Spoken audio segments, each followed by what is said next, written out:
जी, Anupama ma'am आप चालू करें। सभी को नमस्कार। भारत सरकार शिक्षा मंत्रालय के स्वयं पोर्टल के माध्यम से सभी के अध्ययनार्थ उपलब्ध भाषा प्रौद्योगिकी का परिचय निशुल्क ऑनलाइन पाठ्यक्रम के अंतर्गत सतत अध्ययन अभ्यास एवं कौशल संवर्धन का अवसर समस्त शिक्षार्थियों को पांडिचेरी विश्वविद्यालय केंद्रीय विश्वविद्यालय के हिंदी विभाग द्वारा प्रदान किया जा रहा है।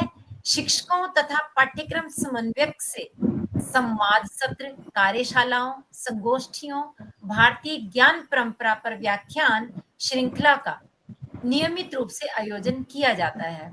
इसी क्रम में पांडिचेरी विश्वविद्यालय के हिंदी विभाग द्वारा प्रत्येक बुधवार को यह कार्यशाला जो कि राष्ट्रीय अथवा अंतरराष्ट्रीय स्तर पर होती है, उसका आयोजन किया जाता है और उसी श्रृंखला में 39वीं कार्यशाला का आयोजन आज किया जा रहा है। तो आप समस्त शिक्षार्थियों का, शोधार्थियों का, विद्वज्जनों का हार्दिक अभिनंदन। अनेकता में एकता से है हमारा भारत महान, अनेकता में एकता से है हमारा भारत महान, भाषाई अस्मिता है इसकी एक विशिष्ट पहचान। विविधता में जब समावेशन का रंग जुड़ता है, तभी तो सभ्यता का कारवां आगे बढ़ता है। आदरणीय श्री सी जयशंकर बाबू जी, उमेश कुमार प्रजापति अलख जी, आज की मुख्य वक्ता डॉक्टर सरिता चौहान जी और इस आभासी मंच से जुड़े समस्त श्रोतागण, विद्वानों, शोधार्थियों, अध्येताओं को मेरा सादर अभिनंदन, नमस्कार। आज का हमारा विषय रहेगा भाषाई अस्मिता, विविधता एवं समावेशन हिंदी भाषा के संदर्भ में। और यह वास्तव में अत्यंत सामयिक और सार्थक विषय है, क्योंकि भाषा केवल संवाद का साधन नहीं है, अपितु सांस्कृतिक पहचान और सामाजिक समरसता का प्रतीक भी है। हिंदी भाषा जो कि विविधता में एकता का जीवंत उदाहरण है, असंख्य बोलियों और क्षेत्रीय विशेषताओं को आत्मसात करते हुए समावेशिता की मिसाल पेश करती है। इस कार्यशाला का उद्देश्य भी यही है कि भाषा के विविध रूपों को सम्मान देते हुए एक सशक्त और साझा अस्मिता का निर्माण किया जा सके। आज के इस व्याख्यान के माध्यम से हमें अवश्य ही नई दृष्टि, नई दिशा, नई ऊर्जा प्राप्त होगी। इस विश्वास के साथ महोदया, आपको यह आभासी मंच सौंपने से पूर्व मैं आपका एक संक्षिप्त परिचय समस्त श्रोताओं के सम्मुख रखना चाहूंगी।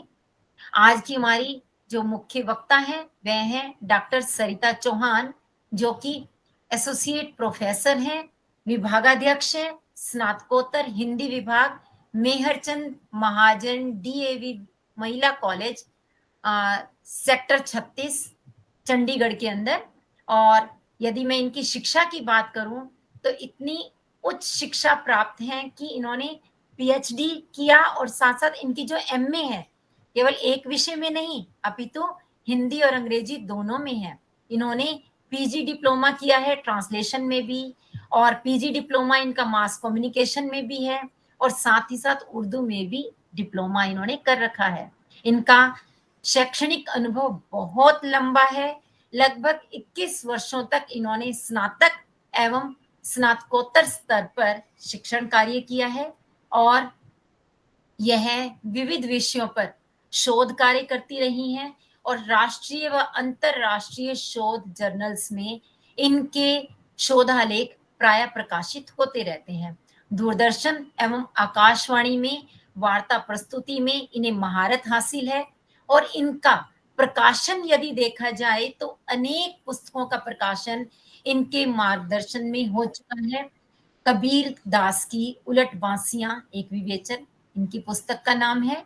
मृत्युंजय भगत सिंह और आधुनिक हिंदी कविता एक परिदृश्य, सिंधी संत रोहल, अल्फाज त्रिभाषी काव्य संग्रह के हिंदी अनुभाग का संपादन, पीयर रिव्यूड बहुविषयक रिसर्च जर्नल जिसमें हिंदी अनुभाग की संपादिका है ये, और युवा कल्याण विभाग पंजाब विश्वविद्यालय द्वारा प्रकाशित जवां तरंग नामक वार्षिक पत्रिका के हिंदी अनुभाग की भी संपादिका के रूप में ये कार्य कर रही हैं।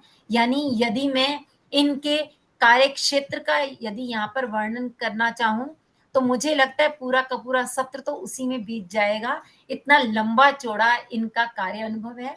तो आज इनके इसी वृहद अनुभव से हम सभी लाभान्वित होने वाले हैं। यह हम सबका मार्गदर्शन करेंगी, हमारी बुद्धि का विस्तार करेंगी। तो आइए हम सब मिलकर आज के विचार विमर्श की इस यात्रा की शुरुआत करते हैं और समझते हैं कि किस प्रकार हिंदी भाषा अपनी विविधता को समेटते हुए समावेशन का पुल निर्मित करती है। तो अब मैं अत्यंत आदर और सम्मान के साथ आमंत्रित करती हूँ हमारी आज की मुख्य वक्ता डॉक्टर सरिता चौहान जी को, जो कि अपने विचारों से हम सभी को आलोकित करेंगी। आपका स्वागत है मैम, और अभी आभासी मंच आपका है। जी, मैं एक बार स्क्रीन शेयर कर रही हूँ।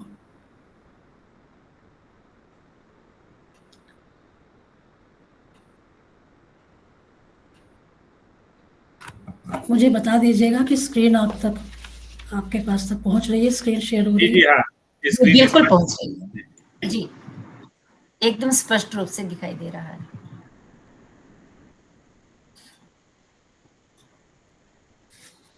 इस आभासी मंच से जुड़े सभी विद्वानों, शिक्षाविदों, शोधार्थियों एवं विद्यार्थियों को शुभ संध्या।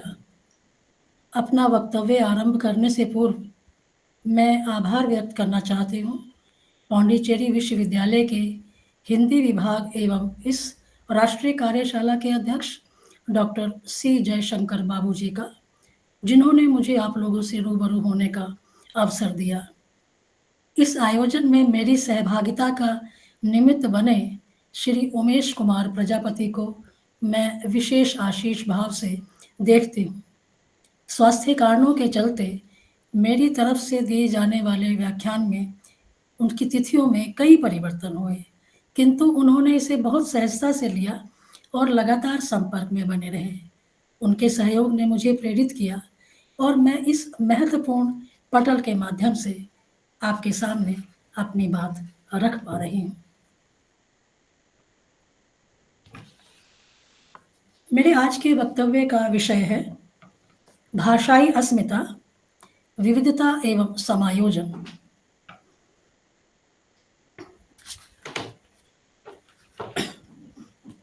हिंदी भाषा के संदर्भ में मैं अपनी बात रखूंगी। भाषा मानव समाज की महत्वपूर्ण अभिव्यक्ति है, इससे भला कौन इनकार कर सकता है।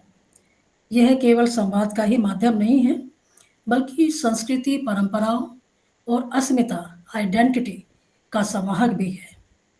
विषय के निभ्रांत विवेचन हेतु भाषा के संबंध में मैंने डॉक्टर भोलानाथ तिवारी जी की परिभाषा का चयन किया है। डॉक्टर भोलानाथ तिवारी मेरे गुरु भी रहे हैं, हमें भाषा विज्ञान पढ़ाते थे, तो मेरे लिए ये और भी सम्मान की बात है कि मैं उनकी परिभाषा से बात शुरू करूं। डॉक्टर भोलानाथ तिवारी के अनुसार भाषा मानव उच्चारण अवयवों से उच्चरित यादृच्छिक ध्वनि प्रतीकों की वह संरचनात्मक व्यवस्था है जिसके द्वारा समाज विशेष के लोग आपस में विचार विनिमय करते हैं। लेखक कवि या वक्ता के रूप में अपने अनुभवों एवं भावों आदि को व्यक्त करते हैं तथा अपने वैयक्तिक और सामाजिक व्यक्तित्व, विशिष्टता तथा अस्मिता के संबंध में जाने अनजाने जानकारी देते हैं। आज हम इसी भाषाई अस्मिता पर बात करेंगे। भाषाई अस्मिता, लिंग्विस्टिक आइडेंटिटी की बात करें तो ये कहा जा सकता है कि भाषाई अस्मिता से तात्पर्य उस भावना से है जिसमें कोई व्यक्ति या समुदाय अपनी भाषा को अपने अस्तित्व, पहचान, गौरव और सांस्कृतिक धरोहर का प्रतीक मानता है। यह केवल संप्रेषण का माध्यम नहीं है, बल्कि सामाजिक, सांस्कृतिक और राजनीतिक चेतना का भी अंग होती है। भारत एक बहुभाषिक देश है। कई बार अनेकानेक कारणों के चलते भाषाई अस्मिता के नाम पर कुछ अवांछित घटनाएं हो जाती हैं। इसलिए ये बहुत ज़रूरी हो जाता है कि भाषाई अस्मिता पर बात की जाए।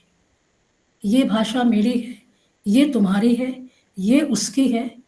जब ये बात आती है तो वो जो संघर्ष है, जो एक आम आदमी का संघर्ष नहीं है, अलग-अलग कारण हैं, राजनीतिक कारण तो हैं ही, वो संघर्ष सामने आते हैं। तो भाषाई अस्मिता बेहद निजी चीज़ है, जिसका सम्मान किया जाना चाहिए, जिस पर हम चर्चा करेंगे। हमारा देश, मैं बता चुकी हूँ कि बहुभाषिक, बहुसांस्कृतिक देश है, तो भाषाई विविधता देखने को मिलती है।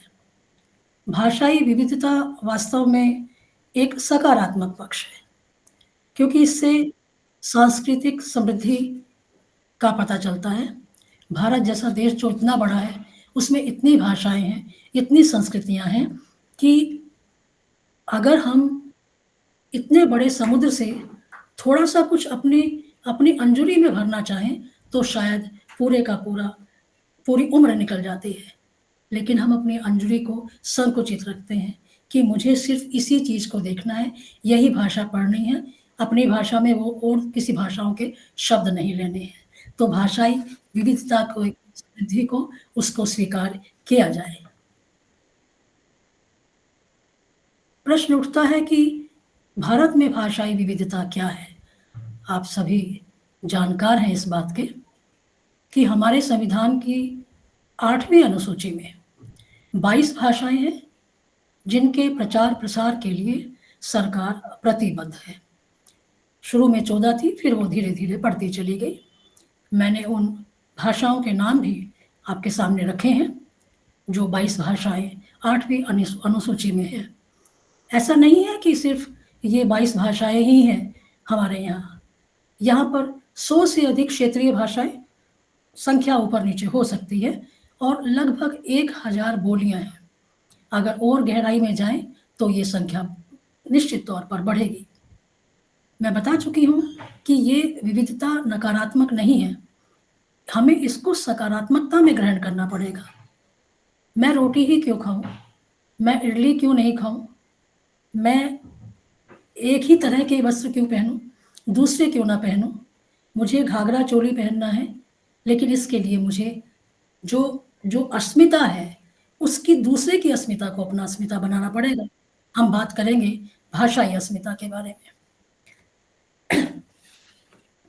ये जो भाषाई अस्मिता जिसकी हम बात कर रहे हैं, इसके स्रोत क्या हैं? कैसे पता चले कि भई हम कैसे भाषाई अस्मिता को, दूसरे की भाषाई अस्मिता को अपना सकते हैं, या उससे लाभान्वित हो सकते हैं, या उससे, उसकी समृद्धि में से अपना आँचल भर सकते हैं?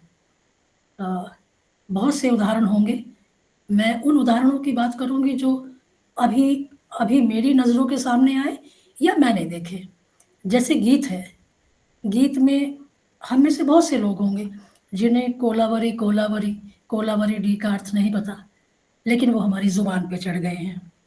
पंजाब वाले तो हो गई तेरी बल्ले बल्ले कहते ही हैं। बिहार के लोग जो होली पर जोगीरा सारा रा रा गाते हैं। हमारे नॉर्थ इंडिया में, उत्तर भारत में आल्हा गाया जाता है। ये महज गीत नहीं है, पूरा एक सांस्कृतिक परिवेश है जिनसे ये जुड़ा हुआ है। आपको उस गीत के माध्यम से वहाँ की संस्कृति, वहाँ के रिवाज, वहाँ के खान-पान, वहाँ के परिवेश के बारे में पता चलता है।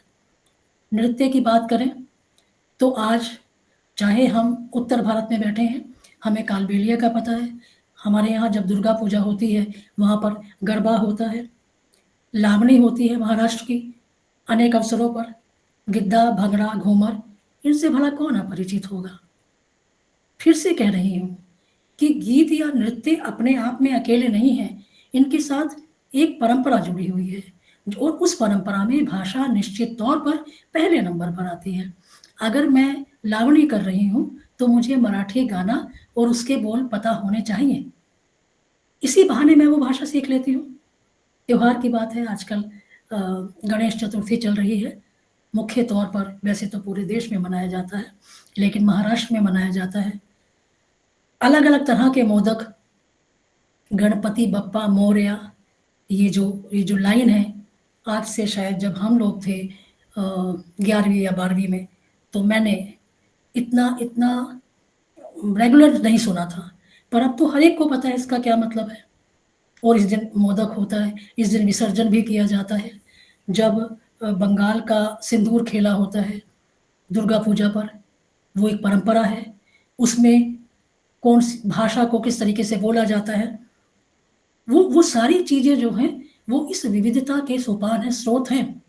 अनेक कलाएँ हैं, मूर्ति कला है, चित्रकला है, मधुबनी पेंटिंग है, मधुबनी जो बिहार में है, और अनेक प्रकार की कलाएँ। उनसे जब हम रूबरू होते हैं, तो फिर से उस राज्य विशेष की भाषा और संस्कृति से भी परिचित होते हैं। और परिचय होना मात्र परिचय होना नहीं है, आपका लगाव एक एक साधारण सी बात हो जाती है।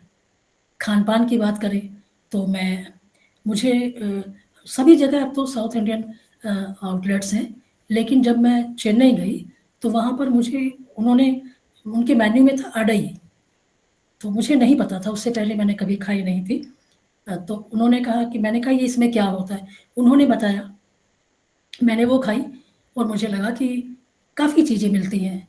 हम लोग इसको एक अलग रूप में खाते हैं। फिर मैंने उनसे पूछा कि नवसरों पर होते हैं। तो धीरे-धीरे एक चीज़ से, गीत से, त्योहार से, नृत्यों से, कलाओं से, लोक साहित्य से, दंत कथाओं से आप उस राज्य विशेष, उस क्षेत्र विशेष से परिचित होते हैं।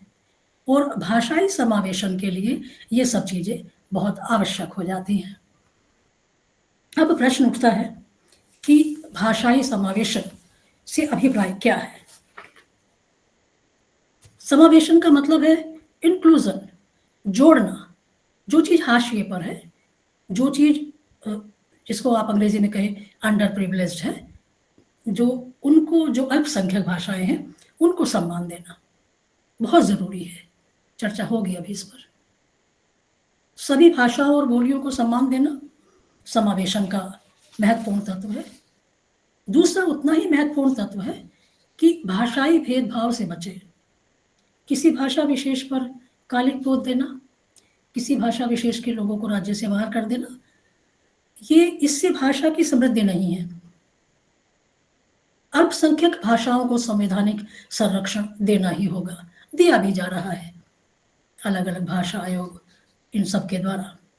जो एक भाषा के समावेशन की प्रक्रिया है, जिन पर बाबू सर बहुत काम कर रहे हैं और मैं उनका इसके लिए बहुत सम्मान करती हूँ कि उन्होंने भाषा को तकनीकी मंचों पर वो लेकर आए हैं। डिजिटल और तकनीकी मंचों पर जो क्षेत्रीय भाषाओं को बढ़ावा दिया जाना है, वो समावेशन के लिए एक प्रभावी उपाय है। इस पॉइंट में मैं कुछ एक जानकारी आपके साथ साझा करना चाहती हूँ। माननीय प्रधानमंत्री ने स्वतंत्रता दिवस पर दिए गए अपने भाषण में बताया था कि ज्ञान भारत मिशन के तहत प्राचीन पांडुलिपियों का डिजिटलीकरण किया जाएगा। इसका एक राष्ट्रीय डिजिटल भंडार बनाया जाएगा, जहां दुनिया भर के छात्र और शोधकर्ता भारत की ज्ञान परंपरा से जुड़ सकेंगे। केंद्रीय संस्कृति मंत्री गजेंद्र सिंह शेखावत के अनुसार देश में अब तक कुल 3.5 लाख पांडुलिपियों का डिजिटलीकरण हो चुका है। उनके अनुसार देश में 92 पांडुलिपि संरक्षण केंद्र स्थापित किए गए हैं। जो उपाय चल रहे हैं, मैं ये इसकी जानकारी से आपको जानकारी दे रही हूँ। इसके अतिरिक्त व्यक्तिगत स्तर पर भी अनेक प्रयास किए जा रहे हैं। तमिलनाडु में सरस्वती महल लाइब्रेरी के तमिल पंडित मणिमारन छात्रों को तमिल पांडुलिपियों को पढ़ने का प्रशिक्षण दे रहे हैं। उनके पास 25 लाख से ज़्यादा पांडुलिपियां हैं। ये अखबार की खबर है, जो तमिल विरासत का खजाना है। प्रधानमंत्री ने भी इनकी प्रशंसा की है। गुवाहाटी की अर्नी एस हजारिका ने ऑक्सफोर्ड से संस्कृत और क्लासिकल हिंदी में ग्रेजुएशन की डिग्री हासिल की है। ऐसा करने वाली वह असम की पहली विद्यार्थी हैं। अर्नी ने 15वीं सदी की सांची पांडुलिपि के मानकीकरण पर काम किया है। एक और महत्वपूर्ण कार्य किया गया है मातृभाषा में प्रारंभिक शिक्षा को बढ़ावा देना। नई शिक्षा नीति में इस पर विशेष जोर दिया गया है। मातृभाषा में प्रारंभिक शिक्षा को बढ़ावा देना निसंदेह एक प्रभावी उपाय है। नागालैंड यूनिवर्सिटी ने 18 नगा भाषाओं के व्याकरण विकसित करने की पहल की है। इन्हें स्कूलों में पढ़ाया जाएगा। इससे विद्यार्थियों को अपनी मातृभाषा को बेहतर ढंग से समझने में मदद मिलेगी। आने वाले समय में इन भाषाओं के डिजिटल रूपांतरण में भी मदद मिलेगी। इसके अतिरिक्त भाषाई कार्यशालाएं, संगोष्ठी, लोक साहित्य का प्रसार, भाषा आयोगों, साहित्य अकादमी जैसी संस्थाओं द्वारा अल्पसंख्यक भाषाओं को सशक्त बनाना भी शामिल है। ये सब सरकारी प्रयास है।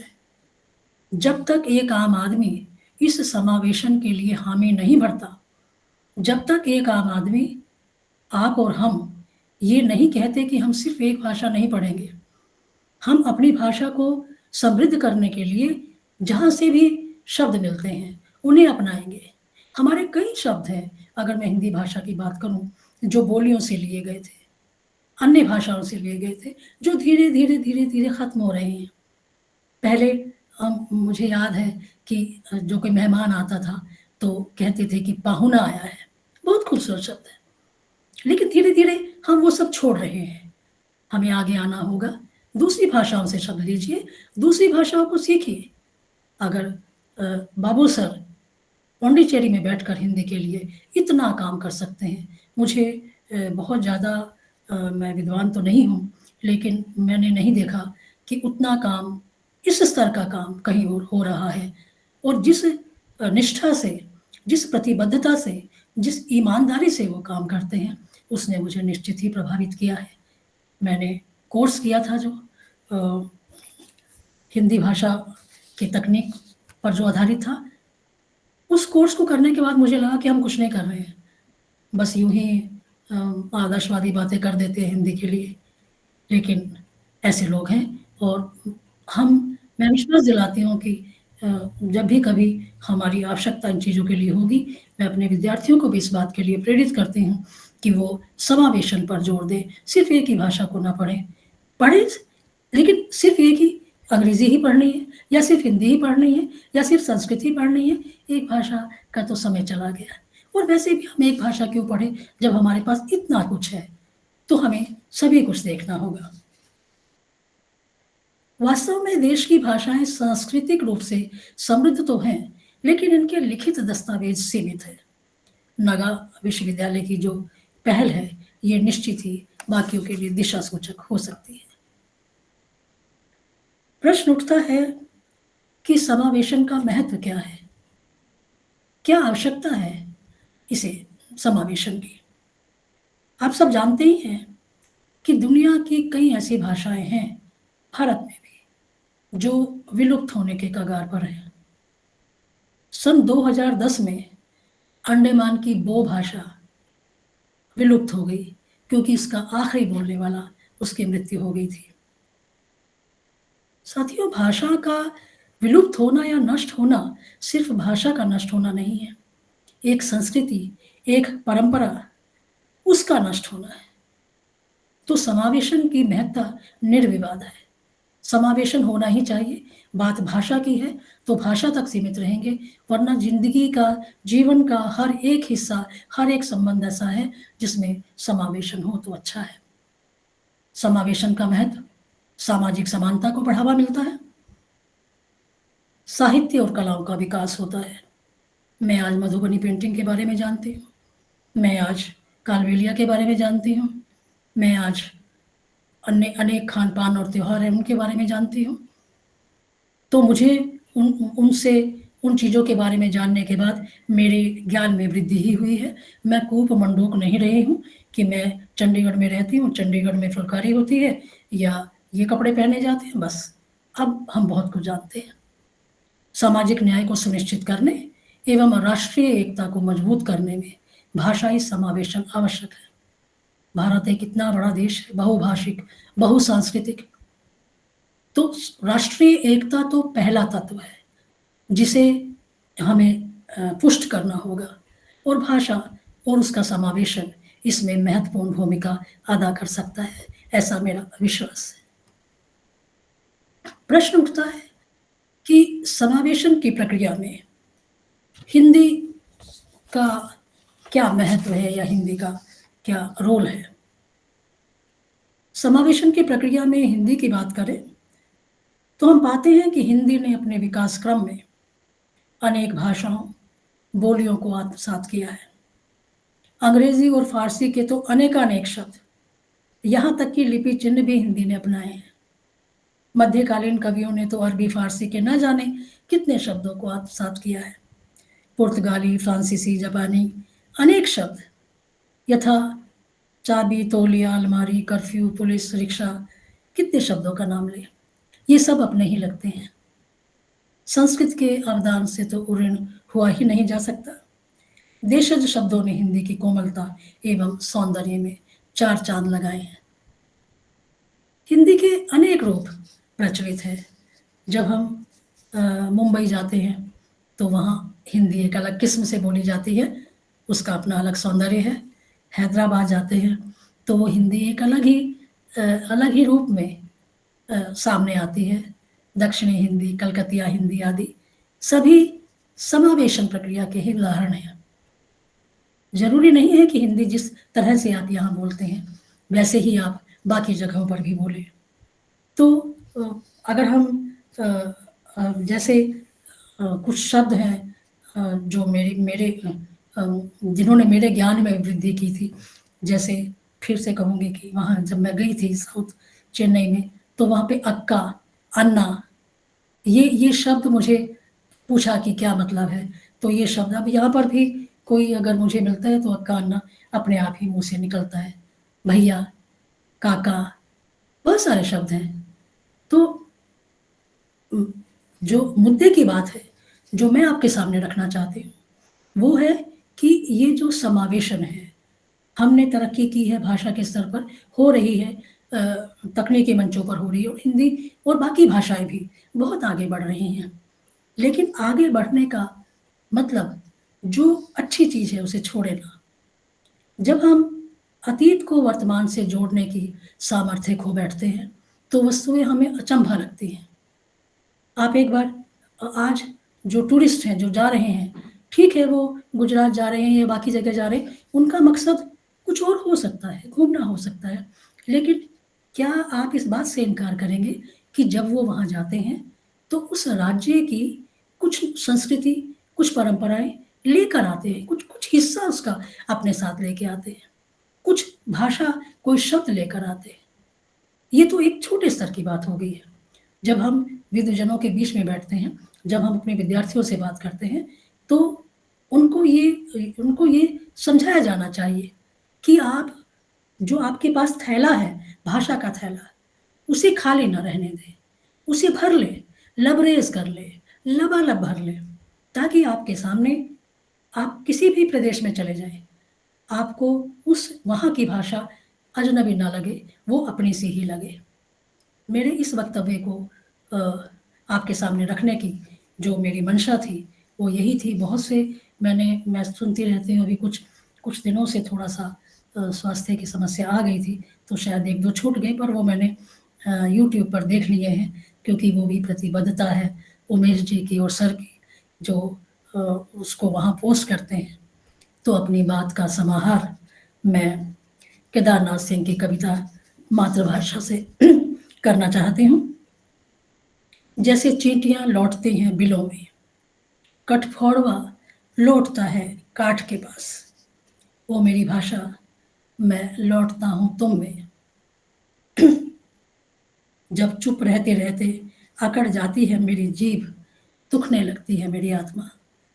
तो भाषाई अस्मिता को आत्मसात कीजिए, न केवल अपनी भाषाई अस्मिता को, दूसरे की भाषाई अस्मिता का सम्मान कीजिए। निस्संदेह राष्ट्रीय एकता में ये मील का पत्थर साबित होगा। बहुत धन्यवाद। निष्कर्ष, भाषाई अस्मिता, विविधता और समावेशन ये सभी एक दूसरे के पूरक हैं। भाषाई विविधता किसी देश की सांस्कृतिक समृद्धि एवं जीवंतता को दर्शाती है। समावेशी दृष्टिकोण को अपनाकर हम अपने देश की भाषाई अस्मिता को सशक्त कर सकते हैं। समावेशी सोच और सभी भाषाओं के प्रति संवेदनशीलता एक सशक्त एवं एकजुट समाज का निर्माण निस्संदेह कर सकते हैं। धन्यवाद, आभार। बहुत बहुत धन्यवाद सरिता मैडम, आपने इतने अच्छे से अपने विचार यहाँ पर प्रस्तुत किए और सबसे ज्यादा आकर्षक तो लगी आपकी पीपीटी। आपका प्रस्तुतिकरण इतना शानदार था, हर पीपीटी अपने आप में बिल्कुल अद्वितीय थी। बहुत बहुत खूबसूरत आपने अपना प्रस्तुतिकरण दिया। मेरे सामने एक आदर्श होते हैं जयशंकर बाबू। मुझे लगता है कि वो तो हम सबके आदर्श है। बिल्कुल आप सही कह रहे हैं, हम सबके लिए प्रेरणा स्रोत हैं। मुझे लगा कि आपने अपने वक्तव्य की शुरुआत ही भोलानाथ तिवारी जी के भाषा की परिभाषा से की और भोलानाथ तिवारी जी को हम सभी हिंदी भाषा के जितने भी अध्येता हैं वो सब के सब बहुत ही रुचिपूर्वक पढ़ते रहे और वो आपके गुरु भी रहे, ये बता करके आपने अपने व्याख्यान में हमारी रुचि बढ़ा दी। और आपने अपने इस व्याख्यान के द्वारा भाषाई अस्मिता का अर्थ स्पष्ट किया और हमारे परिवेश से ही विभिन्न उदाहरण लेकर के अपनी बात को अत्यंत स्पष्टता पूर्वक रखा। समावेशन का अभिप्राय और उसके उपाय और साथ ही साथ उसके लाभ, उसकी जरूरत, इन सब पर आपने प्रकाश डाला और ये स्पष्ट किया कि भाषा जो है वह विकास और संस्कृति के बीच का एक पुल है। और आपने अपनी बात को आंकड़ों के साथ पुष्ट किया। तो इस तरह से आपका ये जो पूरा व्याख्यान था वो मुझे ऐसा लगता है कि इनमें जहां एक और तो शब्दों की गहराई थी, सोच में एक नई दिशा थी और प्रस्तुति में एक नई प्रेरणा थी। तो निस्संदेह आपका आज का ये पूरा व्याख्यान अत्यंत ज्ञानवर्धक, प्रेरणादायक, दृष्टि विस्तारक रहा है हम सभी के लिए। आपने जिस गंभीरता के साथ, सरलता के साथ, विद्वतापूर्ण अपना ये व्याख्यान हमारे समक्ष प्रस्तुत किया है वह हम सबके लिए पथदर्शी रहेगा, प्रेरणादायक रहेगा। और अब मैं आमंत्रित करती हूँ यहाँ उपस्थित समस्त श्रोताओं को कि यदि उनके मन में किसी भी प्रकार का कोई प्रश्न है तो वे सरिता महोदया के समक्ष रख करके अपने उस संशय का निवारण कर सकते हैं। यदि किसी का कोई भी प्रश्न है वे हाथ ऊपर उठाएं, हैंड रेज करें ताकि एक एक करके आपके प्रश्नों को महोदया के समक्ष रखा जा सके।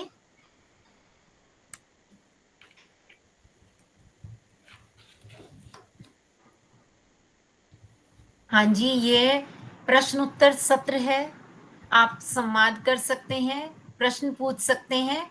वैसे तो सरिता मैडम ने इतने अच्छी तरह से अपने विषय को रखा है कि शंका की कोई गुंजाइश रही नहीं, किंतु फिर भी इससे जुड़े हो सकता है कुछ प्रश्न आपके मन में उठ रहे हो तो आप उन्हें पूछ सकते हैं। अनेक साथी हमारे साथ जुड़े हुए हैं और चैट बॉक्स में मैं देख पा रही हूँ प्रशंसा भरे शब्द निरंतर आ रहे हैं।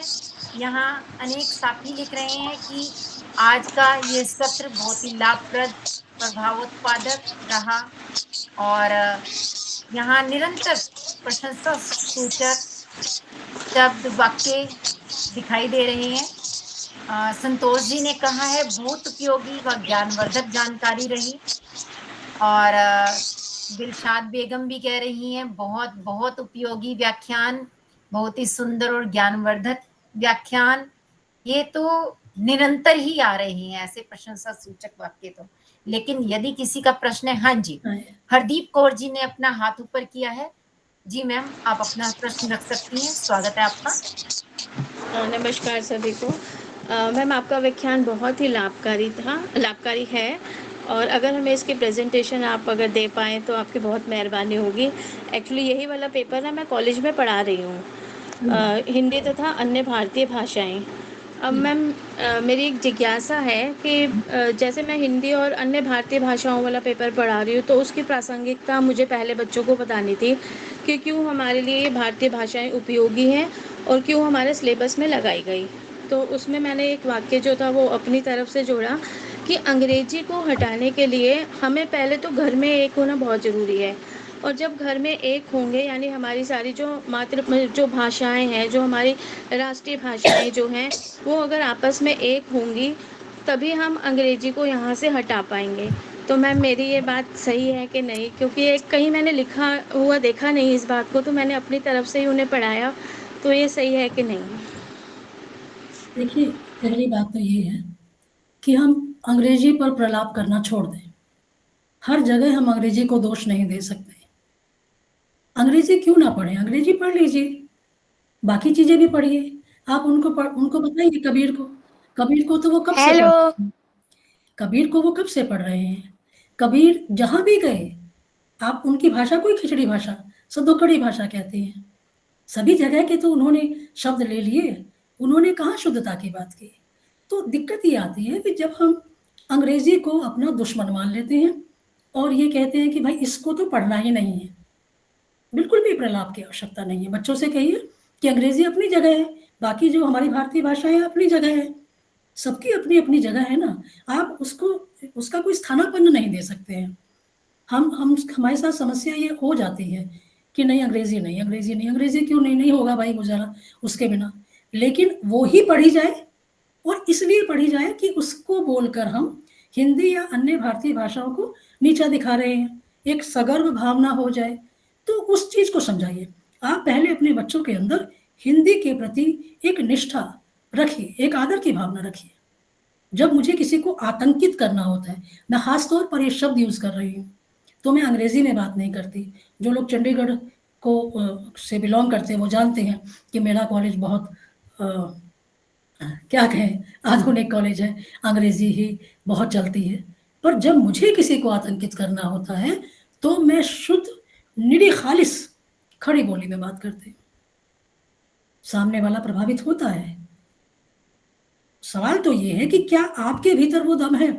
आप संस्कृत बोलिए, हिंदी बोलिए, पंजाबी बोलिए, क्या आप उतनी सक्षम हैं? आप अपने बच्चों को सक्षम करिए। आप उनको इंग्लिश की बात ही मत करिए।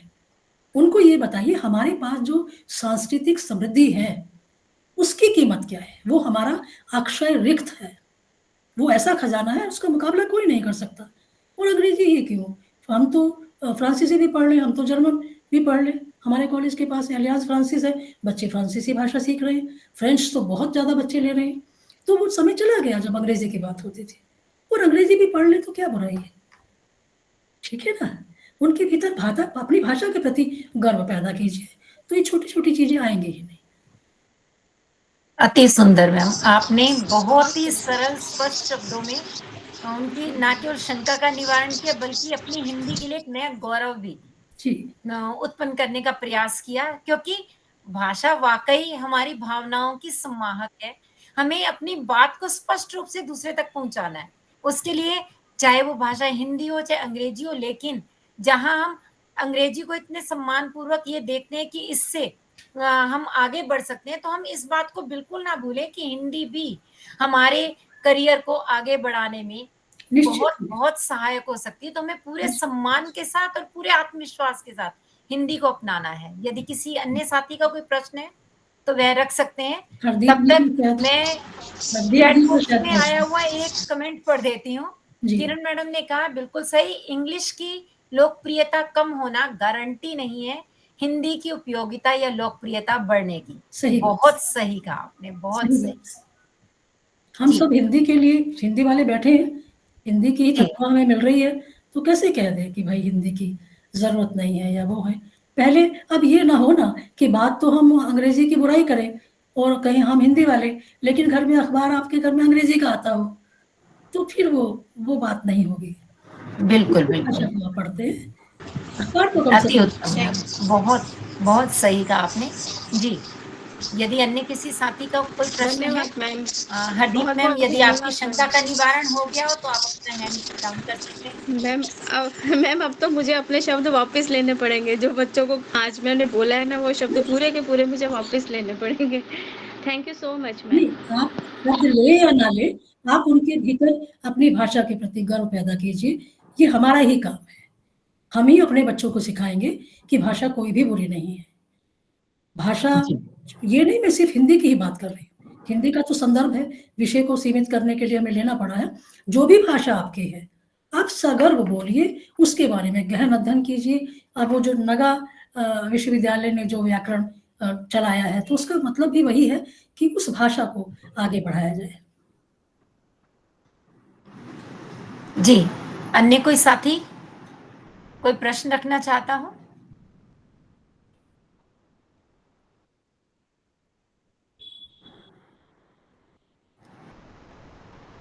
देखिए, अभी ये सुअवसर है, आप अपने प्रश्न पूछ सकते हैं।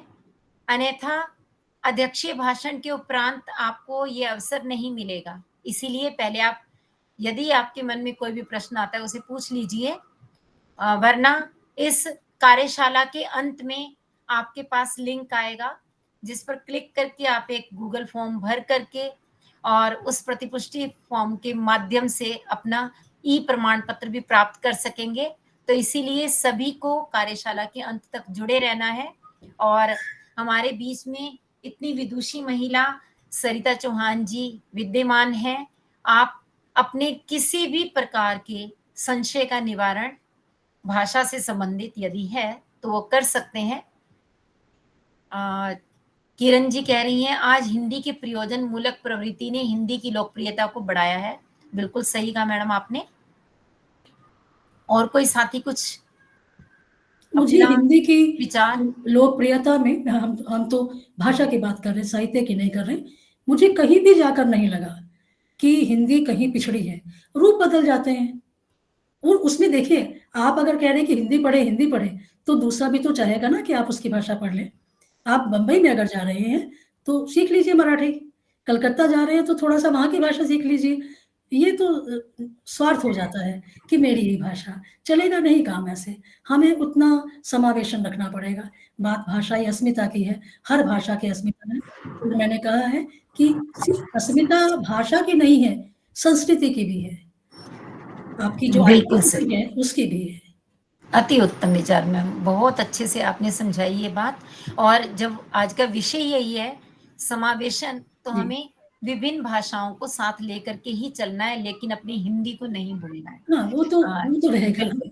वो तो आधार है। यदि अन्य किसी भी साथी का कोई प्रश्न नहीं है, तो मैं आमंत्रित कर सकती हूँ उमेश सर, आपका कोई प्रश्न नहीं, नहीं। या मैं अनुरोध करूँगा कि चैट बॉक्स में एक और प्रश्न है, आप उसको लें। किरण खन्ना महोदया ने पूछा है, क्या भाषाई समावेशन ही हिंदी की प्रयोजन मूलकता की पृष्ठभूमि है?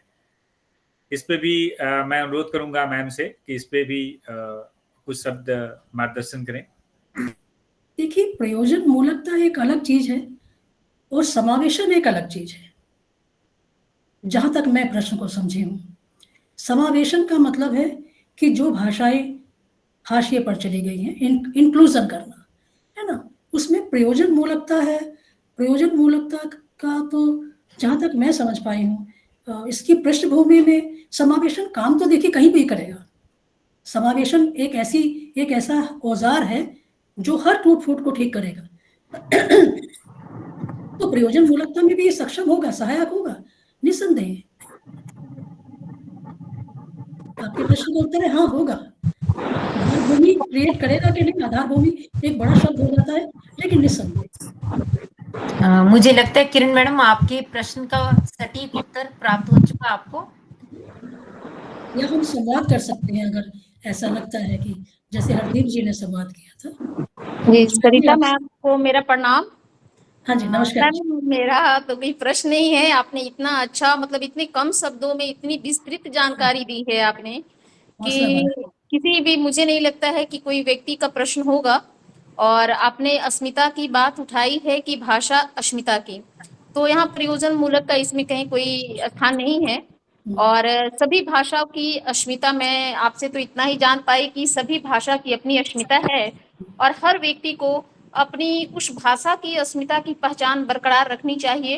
और जहाँ तक हो दूसरे देशों से अनुवाद के जरिए, ट्रांसलेशन के जरिए, जो भी हो, आप ग्रहण करें, उसको जानें और अपनी भाषा की जो परिधि है उसको विस्तार करने की आवश्यकता है।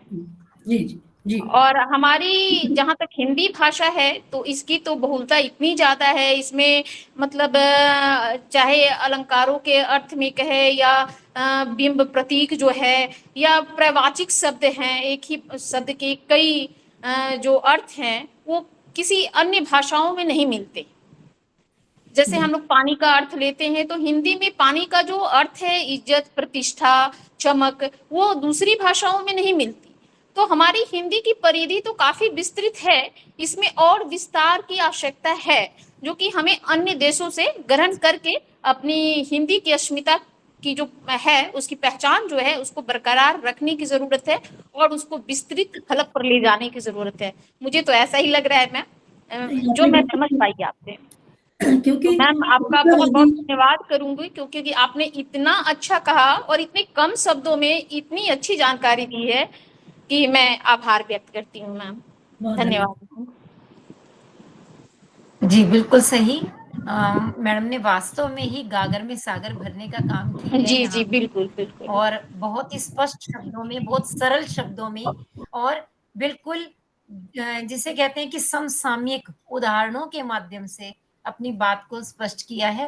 तो कुछ साथी अभी भी जुड़ रहे हैं, उन्होंने देर से ज्वाइन किया है, लेकिन उनके लिए मैं एक सूचना देना चाहूंगी कि इस पूरी कार्यशाला की रिकॉर्डिंग यूट्यूब पर डाल दी जाती है। यदि आपने कुछ भी छोड़ दिया है तो वो आप वहां से रिकॉर्डिंग देख करके भी दोबारा से जान सकते हैं। अब मैं आमंत्रित करती हूँ अध्यक्षीय भाषण के लिए डॉक्टर सी जयशंकर बाबू जी को कि वे अपने शब्दों के द्वारा हम सबका मार्गदर्शन करें और हमारे लिए हमेशा से प्रेरणा स्रोत तो हैं ही। आज उनके विचार सुनने के लिए हम सभी लालायित हैं। श्री जयशंकर बाबू जी। धन्यवाद अनुपमा मैम जी। मैं परमादरणीय सरिता मैडम जी का हार्दिक अभिनंदन करना चाहता हूं। इससे पहले कि मैं अपनी बात शुरू करूं, आमतौर पे होता है कि कभी कभी अपने चैट बॉक्स में कुछ सवाल रह जाते हैं। उमेश जी और अनुपमा जी दोनों एक बार देख लीजिए, कोई सवाल रह गए तो उनके बाद उनको भी जोड़ते हुए मैं अपनी बात रखूंगा। 1 मिनट देख लीजिए, मैं क्योंकि आज जी नहीं, मोबाइल सवाल से नहीं है जुड़ा सर। तो नहीं, कोई सर सवाल अभी नहीं तक कोई भी नहीं है। जी सर। ठीक है। एक बहाना भी था मेरा, तो ताकि सारे लोग एक साथ मतलब जितनी भी विचार हैं एक साथ हम लोग लेके बात करें। तो संयोग देखिए, 2 शब्द डॉक्टर सरिता चौहान जी ने लिया और उमेश जी ने मुझे बताया सरिता जी को ये जो व्याख्यान देना था लगभग 15-20 दिन पहले ही देना था और वे बीमार हो गई। ये सुनकर बहुत चिंता हुई, तो अस्पताल में भी भर्ती रही, तो हमें बहुत चिंता होती रही। मैं उनको कॉल तो नहीं कर पाए क्योंकि अस्पताल में स्थितियां क्या है, तो वे पहले आराम करने दीजिए, उनका स्वास्थ्य ठीक होने दीजिए, उसके बाद भी बोलेंगे वे। उमेश जी से मैंने ये कहा कि आप ज़्यादा तंग ना कीजिए, जरूर वे हमारे साथ, मतलब कोई ऐसी कार्यशाला नहीं रही जिसमें वे नहीं जुड़ी रही, तो हमेशा वे जुड़ती रही निश्चित रूप से। वे तो एक दिन व्याख्यान देंगी। तो फिर जाके बात ये है कि पिछले 25 तारीख, क्योंकि मुझे लगभग 1 महीने पहले राजभाषा विभाग से एक निमंत्रण मिला और फिर वहाँ पे ये भी उनका, मतलब आप जैसे अभी सरिता जी हैं और उमेश जी हैं, बाकी अनुपमा जी है, हरदीप जी है, रतिराम जी है, सारे के सारे ये हमारे इस पाठ्यक्रम के पूर्व विद्यार्थी रहे हैं। तो ऐसे ही एक और विद्यार्थी राजभाषा विभाग से भी रहा और उनको लगा कि राजभाषा सम्मेलन जो भी चल रहे हैं उसमें मेरे विचार जरूर जाना चाहिए। तो मैंने कहा मेरे विचार हर जगह जा रहे हैं, आप जो भी बोल रहे हैं आप रहेंगे तो मेरे विचार वहाँ गए ही। लेकिन उन्होंने बहुत अनुरोध किया, सर आपको जरूर आना है। और दूसरा उनके दिमाग में यह है, जिस विषय को लेकर हम काम कर रहे हैं तो उस पर एक संकलन सामने आए। तो इस पर हिंदी में कम लोग लिखते हैं, तब तो उन्होंने ये भी सोचा कि अंग्रेजी में भले ही लिखे लेकिन एक संकलन आना चाहिए। तो मुझसे कहा, तो मैं हमेशा इसी पर बात करता रहता हूँ, मुझे लिखने में कोई दिक्कत नहीं थी, लेकिन समय की समस्या थी। तो मैंने 2 बीज शब्दों को लिया, उससे दिमाग में 2 ही शब्द लिया, और तीसरा जो बीज शब्द होगा वो तो आप जानेंगे, क्योंकि तीसरा चौथा पांचवा कुछ तो लेते हैं, 4-5 बीज शब्द लेके ही बात करते हैं हम लोग। ये जो 2 बीज शब्द थे, यही संयोग देके जो चिंता मेरी थी, क्योंकि मेरे साथ जुड़कर इस पाठ्यक्रम में लगातार आप लोग सब यात्रा कर रहे थे, तो इसलिए मेरी चिंता आपके जहन में भी उतर गई, आपकी भी अपनी चिंता, मेरी चिंता, दोनों एक हो गई। तो इस प्रकार तो जो सरिता जी ने पिछले दिनों में ही उन्होंने सोच लिया होगा, इतना बढ़िया, और अब तक कह सकता हूँ कि 50 से ज़्यादा जो कार्यशालाएं हमने की है, तो मैं भी चाहता हूँ एक स्लाइड के पीछे मैं पूरा का पूरा मन लगाऊं और घंटों तक बैठ के एक स्लाइड बनाऊं। तो स्लाइड को इतना रोचक, इतना सुंदर, अब उसके लिए कोई शब्द नहीं है मेरे पास, हिंदी में पर्यायवाची शब्द नहीं है, बहुत बढ़िया बना है, मतलब स्लाइड देखते हुए ही रह जाएंगे आप। तो आप क्योंकि आपके दिमाग में बात जानी चाहिए, वो जाएगी ही जाएगी। तो ये सौंदर्यात्मक कला चितना जो है सरिता जी का, सबसे पहले इसका अभिनंदन करना चाहता हूँ। आप जरूर अब तक प्रतीक्षा कर रहे होंगे, वो 2 कौन से 20 शब्द है, वो वही शब्द है जो सरिता ने जी लिया। तो उमेश जी को आमतौर पे जो भी मेरे काम है वो पता चलता रहता है, लेकिन उमेश जी को ये पता नहीं चला होगा, परसों जब आलेख मैंने भेजा तो उस दिन की स्थिति क्या है, तो मुझे हर समय इधर जाना उधर जाना पड़ रहा है, और ऑफिस में रहते हुए और विश्वविद्यालय में रहते हुए कक्षाएं भी नहीं छोड़ सकता हूँ, प्रशासन भी नहीं छोड़ सकता हूँ। तो इसमें क्या हुआ, तो मेरे पास वो लेख तो लिखना ही लिखना था, क्योंकि वो मेरे विद्यार्थी थे। जब पूछा मुझे लिखना है तो मैं ना लिखूं तो उनको अच्छा नहीं लगेगा। उन्होंने इतना पूछा कि और लोगों को भी सजेस्ट कीजिए, मैं 2-4 नाम बता दिया। तो तब मैंने 2 शब्द सबसे पहले लिखा, एक अस्मिता, दूसरा समावेशन, यही शब्द थे। संयोग देखिए, जहां मैं पांडिचेरी के समुद्र के तट पर बैठ के जिन शब्दों को अपनी चिंता से जोड़कर परसों आलेख लिख रहा था, तो वो लगभग 20 तारीख से 25 तारीख तक भी पूरा नहीं हुआ। तो 25 तारीख मुझे बुरा लगा, इतना बुरा लगा कि उन्होंने क्या किया था कि सर सोमवार सुबह तक तो दे दीजिए। अब सोमवार सुबह भी आया, फिर शाम भी हो जाएगा, फिर अगले मंगलवार आएगा, कब सोमवार आएगा फिर, तो ये तो नहीं होगा, क्योंकि वो छपाई भी करनी है। तो मैंने सीधा कह दिया कि मैं दे दूंगा। तो पूरी रात बैठ के मैंने बात लिखी, बस बात तो इस पर ही केंद्रित है। अब तीसरा जो मतलब जो भी 20 शब्द होगा, आप समझ जाएंगे, टेक्नोलॉजी। मतलब इन दोनों चिंताओं को लेने के बाद, अस्मिता को लेकर और समावेशन को लेकर जो सरिता जी ने बात कही है, तो वे बातें आज नहीं, पिछले 3 दशकों से मेरे दिलो दिमागों में बार बार सता रहे हैं। इसी को लेकर उन्होंने मुझे समझा मेरे पाठ्यक्रम को पढ़ने के बाद, इसके लिए मैं उनके प्रति श्रद्धापूर्वक नतमस्तक हूँ। तो क्योंकि तो पाठ्यक्रम में जस्ट शामिल होके समझना, उसको पढ़ना बात अलग है, उसमें जिस चिंता को लेकर मैं काम कर रहा हूँ, तो उसमें हमारे सहयात्री बनकर हमारे साथ विचारों को साझा करना अत्यंत महत्वपूर्ण बात है। तो विशेषकर सरिता जी ने जो 2 बिंदु मैं लेना चाहता हूँ उनका, जैसे भाषा की विलुप्ति को लेकर उन्होंने कहा, तो भाषा मरना, तो भाषा मरना जो है, भाषा की केवल विलुप्ति नहीं है यहाँ पे। उन्होंने सचमुच सही कहा कि भाषा, उस भाषा की जो समृद्ध परंपरा है, साहित्यिक परंपरा हो, यदि साहित्य ना भी हो, आप जैसे भी आजकल जैसे कहते हैं भाषा बोली, बोली कहने की जरूरत नहीं, वो भी भाषा ही है, लेकिन जो भाषा मरती है उसकी समृद्ध सांस्कृतिक परंपरा भी मर जाती है, विलुप्त हो जाती है। तो ऐसा नहीं होना चाहिए, क्योंकि आप जिसको आप भारतीय संस्कृति कह रहे हैं, तो भारतीय संस्कृति, जैसे आप कहते हैं कि एक मानव, जैसे उमेश जी का नाम ले लेंगे अभी 1 मिनट के लिए, उमेश जी है, तो या मैं हूँ, तो मेरे हाथ है, मेरे पैर है, मेरा सिर है, ये सारे मिलके ही मैं हूँ।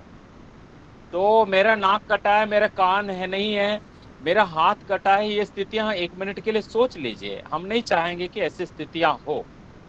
तो इसको जैसे विलुप्ति का जो शब्द है तो हम लोग अक्सर सुनते हैं, और आपको यूनेस्को का जो नक्शा है, नक्शा बार बार याद दिलाता है।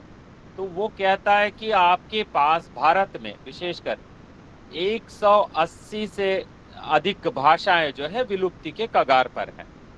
तो ये आप नक्शे पे जाएंगे तो वो बहुत लाइव है, दिखा देता है कि भाषाएं मर रही है। तो हमारी चेतना तो भी मर रही है, तो हम उन भाषाओं की चिंताओं पे नहीं जा रहे। तो अभी जैसे जो सवाल उठे हैं, आमतौर पे मैं सवालों से बात शुरू करता था, तो अभी वही जाना है मुझे। एक सवाल जो कि हरदीप जी भी काफ़ी सक्रिय रहते हैं, तो बहुत अच्छा सवाल उन्होंने किया और उन्होंने सही बात कही कि मेरे मन में जो बात आई उसको मैं आपसे बताकर तो स्पष्टीकरण लेना चाहता हूँ। जरूर यही तो है। तो जो विद्वत्ता हासिल करना चाहते हैं तो आदान प्रदान के माध्यम से, चर्चा के माध्यम से अपने विचारों को हम सही रूप दें। तो जैसे उन्होंने सही कह दिया कि हरदीप जी ने कि अंग्रेजी हटाने के संबंध में जो बात आई उस पर सरिता जी ने तो सही कहा। तो अंग्रेजी को लेकर हमें जो भी प्रलाप क्यों करें हम लोग, ठीक है। तो मैं यहाँ पे सीधा, आप लोगों ने बचपन से भी देखा होगा, आजकल विशेषकर सोशल मीडिया पे हर जगह हर दिन आपके पास कई सारे मैसेजेस आते होंगे, उसमें कई सारे संदेश आते होंगे। तो आपको मान लीजिए आपके टीचर कोई मतलब बचपन में भी जरूर बताया होगा, तो आपके श्वेत पट हो या श्याम पट हो, जो भी हो, आजकल ज़्यादा श्वेत पटों का इस्तेमाल होता है, दूसरा डिजिटल पटों का ज़्यादा इस्तेमाल हो रहा है। मान लीजिए उसमें एक लकीर खींचा गया, लकीर खींच के आपको बताया गया कि आप इस लकीर को ना ही लंबा करेंगे, ना ही काटेंगे, ना ही पोंछेंगे, ठीक है। तो आप इसको छोटा करना है, ठीक है। छोटा करना है तो उसको नहीं काटना है, छोटा करना है। करना क्या है आपको, तो दूसरी एक लकीर खींचे जो लंबी बन जाए लकीर, तो बस हो गया कि वो छोटा हो गया। तो ये उदाहरण सबको तो पता है। अब वास्तव में हम लोग हिंदी, विशेषकर हिंदी के जो भी प्रेमी हैं, हम लोग हमेशा, हमारे दिमाग में ये चीज़ पता नहीं कब से शुरू हो गई कैसे है, अंग्रेजी वर्सेस हिंदी। मैं भी बिल्कुल आपको आज से 30 साल पहले मेरी पत्रिका थी युगमानस, तो मैं लोगों से कहता था, हाँ वो आग्रह तो मेरा है ज़रूर, कारण जब हम भारतीय भाषाओं की चेतना के साथ चल रहे हैं तो भारत में भारतीय भाषाएं जरूर चलनी चाहिए। तो उस चलन को लेके मेरी चिंता जो है, वो चिंता बताकर ही मैं सब्जेक्ट पे आता हूँ। चिंता क्या थी उस समय, मैंने अपनी पत्रिका के अंक में अभी पूरा कभी डिजिटल किया गया था, फिर भी कहीं वो छोड़ दिया। फिर एक बार करके मैं सभी अपने मित्रों को भेजूंगा, ताकि उस समय मेरी चिंताएं क्या थी 30 साल पहले भी। तो 1994 में मैंने पत्रिका शुरू की थी, तो उस समय मैंने एक शर्त लगा दिया था, पत्रिका तो निःशुल्क आपको मिल सकेगी, ठीक है, मुझे कोई आप चंदा भरने की भी ज़रूरत नहीं है, लेकिन शर्त यह है मुझे कोई चिट्ठी लिखेंगे। उस ज़माने में चिट्ठियाँ लिखी जाती थी, कोई मोबाइल फ़ोन नहीं था, ना कोई आपके पास व्हाट्सएप था, ना कोई SMS थे, चिट्ठियाँ लिखते थे। चिट्ठी लिखे तो शर्त ये था, तो मुझे आप हिंदी में लिखेंगे, किसी और भाषा में चाहो तो ज़रूर लिखेंगे, लेकिन आप देवनागरी लिपि में पता लिखेंगे। ये एक शर्त मैंने इसलिए लगाया था। तो मैंने देखा उस समय तक भी काफ़ी समय हो चुका था, राजभाषा विभाग पैदा होके भी 20 साल हो चुका था, और राजभाषा संबंधी जो भी प्रावधान है उसका चलन होके भी काफ़ी समय हो चुका था, कम से कम 5 दशक का समय बीत चुका था। दुर्भाग्य की बात है कि देवनागरी लिपि में अभी भी, पांडिचेरी की भी बात कहूँ, पांडिचेरी के जो उपराज्यपाल के नाम से कोई देवनागरी में पत्र लिख देते हैं, वो पत्र इधर उधर भटक के मेरे पास पहुंच रहा है। वो मुझे बहुत खुशी हो गई कि कम से कम किसी को पता चल गया, डाकिए को, तो ये एक ऐसा बंदा है जिसके पास वो जाना चाहिए। तो चिट्ठी मतलब देवनागरी में पता लिखा है, नाम भी है वहाँ पे, ठीक है। तो वहाँ लिखा है उपराज्यपाल, तो वहाँ उपराज्यपाल के पास वो चिट्ठी नहीं पहुँच रही, वो चिट्ठी मेरे पास पहुँच रही। ये स्थिति आज नहीं है, 1994 की स्थिति भी बता रहा हूँ। मेरा जो प्रांत है, मतलब वो बड़ा शहर भी नहीं था, बहुत छोटा सा गांव भी नहीं कहूँगा, दोनों के बीच का है। लगभग 2-2.5 लाख की आबादी बाद में बनी, तो उसमें आधी आबादी रेलवे की थी। तो उसमें हिंदी का ज़्यादा चलन नहीं था। मेरी पत्रिका हिंदी की थी और मैं तो स्नातक भी नहीं था। मेरी स्नातक डिग्री आप देखेंगे 94 की है। मेरी पत्रिका पहले शुरू हो गई, मुझे डिग्री बाद में मिली। तो उस समय मेरा आग्रह यही था कि आप मुझे चिट्ठी लिखे तो उसमें लिखें। अब आप चाहे तो आज भी चाहे तो मुझे आप इतना मेरा नाम, उस गांव का नाम लिख दीजिए। इतना ही पता नहीं चाहिए, काफी बड़ा है, मतलब 2.5 लाख का मतलब वहां पे 22 पोस्टमैन है, तो किसी कोने में भी चिट्ठी जा सकते। और वो चिट्ठी मुझे, मैं इतना आपको गारंटी दे सकता हूँ कि वो 30 साल बाद भी, तो उस पोस्ट ऑफिस में भी इतना तो मतलब वो बन गया कि एक बंदा है कहीं ये जा भी चुका है 30 साल बाद, अब मैं वहां नहीं हूँ बिल्कुल, वो चिट्ठी मेरे पास पहुंचेगी। ऐसी चिट्ठियां मतलब जहां पे केवल मेरा नाम और उस गांव का नाम लिखा होता था, ठीक है, वो मुझ तक पहुंच सकती। पांडिचेरी तक भी कई सारी चिट्ठियां आई। तो वो मुझे इतना आश्चर्य होता था कि देखिए वो आदमी इतना पता कर रहे हैं, मतलब इतने डाक विभाग के लोग इतना पता कर रहे हैं कि एक पागल था जो कि कुछ ऐसे लिपि, ऐसी भाषा के पीछे लगा हुआ है। उन दिनों में मेरा पागलपन ये भी था, मुझे विदेश जाना था। विदेश जाने के लिए पारपत्र की जरूरत है, जो पासपोर्ट की जरूरत है। तो उन दिनों में पासपोर्ट मिलना भी आसान था, कारण मैं कुछ ऐसे मूवमेंट में था, कुछ यूथ मूवमेंट में था, मुझे आसानी से मिल सकता था। लेकिन फिर से पागलपन मैंने कर दिया था। फॉर्म जो भरना था मुझे, फॉर्म तो अंग्रेजी में ही था, पासपोर्ट वाला फॉर्म, मैंने हिंदी में भर दिया, देवनागरी लिपि में ही भर दिया। मेरे पास वो जो भी फॉर्म था वो लौटाते हुए पासपोर्ट अधिकारी ने चिट्ठी लिखी थी कि application must be filled in English only. तो वो मेरे लिए चिंता की बात बन गई। तो मैंने एक भारत की भाषा में अपना आवेदन भरा, और जिसको कह रहे हैं कि भारत की राजभाषा है, तो वो भाषा क्यों नहीं चलती, बस यही मेरी चिंता थी। तो मैं रह गया। तो मेरी जो टीम थी, उसी जहां से सरिता जी बोल रहे हैं वहां से होकर ही हमें गुजरना था, जाना था हमें पाकिस्तान होते हुए, फिर आगे जाना था। तो उस समय जो भी मतलब हम दक्षिण एशियाई बिरादरी के ओर से दक्षिण एशियाई देशों में मैत्री के संबंध में जो काम चला रहे थे सारे युवा, तो उससे संबंधित था उस समय। तो आपको आश्चर्य ये भी होगा, चूंकि तो हम लोग लगभग, ये बात है कि 1996-97 की बात है, मतलब मैं 94 से जो पत्रिका चला रहा था, इससे मेरी जो लोकप्रियता बढ़ी थी और लोग मुझे पहचानने लगे। और यहाँ तक कि उस समय हैदराबाद पासपोर्ट कार्यालय को एक संदेश, टेलीफोनिक संदेश प्रधानमंत्री कार्यालय से गया। वो इसलिए गया था कि जयशंकर बाबू को विदेश जाना है, तो उनका पारपत्र जारी किया जाए तुरंत। तो मुझे वहाँ के पासपोर्ट अधिकारी से कॉल आया, तो मैंने सख्त मना किया। आपने जो शर्त लगाया कि उसके लिए मैं तैयार नहीं हूँ, अपना फॉर्म मैं बिल्कुल अंग्रेजी में नहीं भरूंगा, ठीक है, जो हिंदी में भरा है उसके आधार पर आप मुझे दे सकते हैं, पारपत्र दे दीजिए, अन्यथा नहीं है। आखिर जो लोग जाने थे 100 लोग, वो चले गए विदेश, मैं रह गया। तो ये इसलिए बता रहा हूँ यहाँ संदर्भ, आप यदि चाहते हैं, देखिए जैसे सरिता जी ने कहा, सही कहा उन्होंने, ये जो प्रलाप हम कर रहे हैं अंग्रेजी अंग्रेजी अंग्रेजी, अंग्रेजी को हटाओ, प्रलाप छोड़ दीजिए, पहले हिंदी को बढ़ाओ वाला प्रलाप शुरू कर दीजिए, हिंदी को बढ़ा दीजिए आप। जैसे अभी आशीष कुमार के नाम से जो मैडम जुड़ी है वहाँ पे, चूंकि उनके यूजर पर आशीष कुमार का नाम दिख रहा है, उन्होंने अपना नाम नहीं बताया, इसलिए मैं उनका नाम नहीं ले पा रहा हूँ, मगर उन्होंने जैसे कहा अंग्रेजी को लेकर फिर से वही बात आई। उन्होंने जो मतलब हिंदी को लेकर, हिंदी के बढ़ाने के बारे में तो बात रखी है, तो लेकिन फिर से वही हो रहा है कि हम केवल हिंदी क्यों कहें यहाँ पे। तो बात मैं सीधा ले जाता हूँ, अब आपको दुनिया की भाषाएं कितनी हैं, तो उस पर बताते हैं कि 6 से 7 हज़ार तक दुनिया में भाषाएं हैं।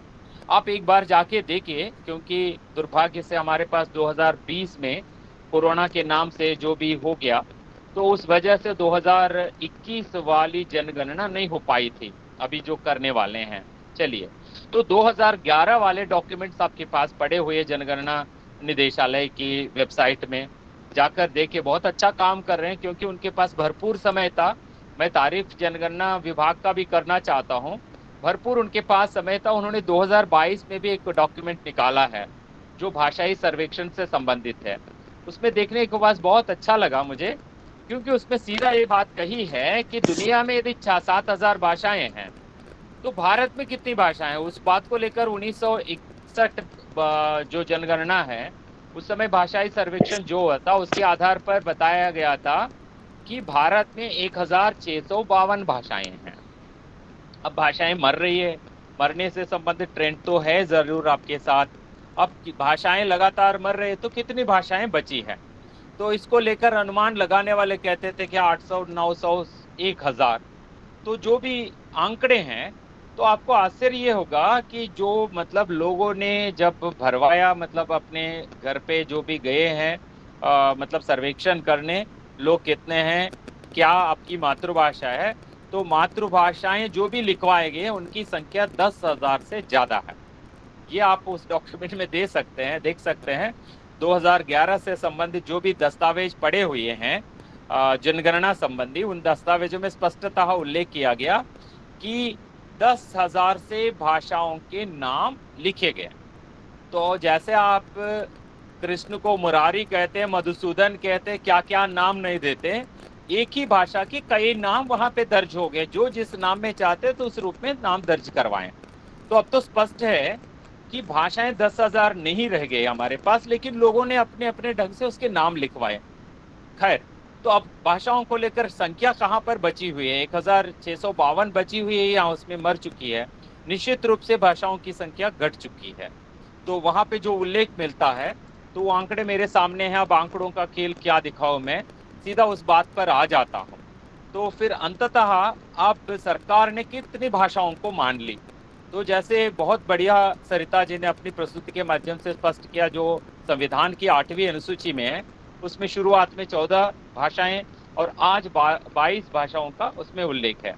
क्योंकि मुझे एक बड़े मंच पे परसों जाकर बोलना है, और वहाँ केवल बोलना नहीं है, वैसे परिचर्चा में उत्तराखंड के एक विश्वविद्यालय के कुलपति महोदय, और चूंकि प्रौद्योगिकी से संबंधित है तो प्रौद्योगिकी से संबंधित जोधपुर के भारतीय प्रौद्योगिकी संस्थान के निदेशक, इन दोनों के साथ मुझे संवाद करना है 10,000 लोगों के सामने।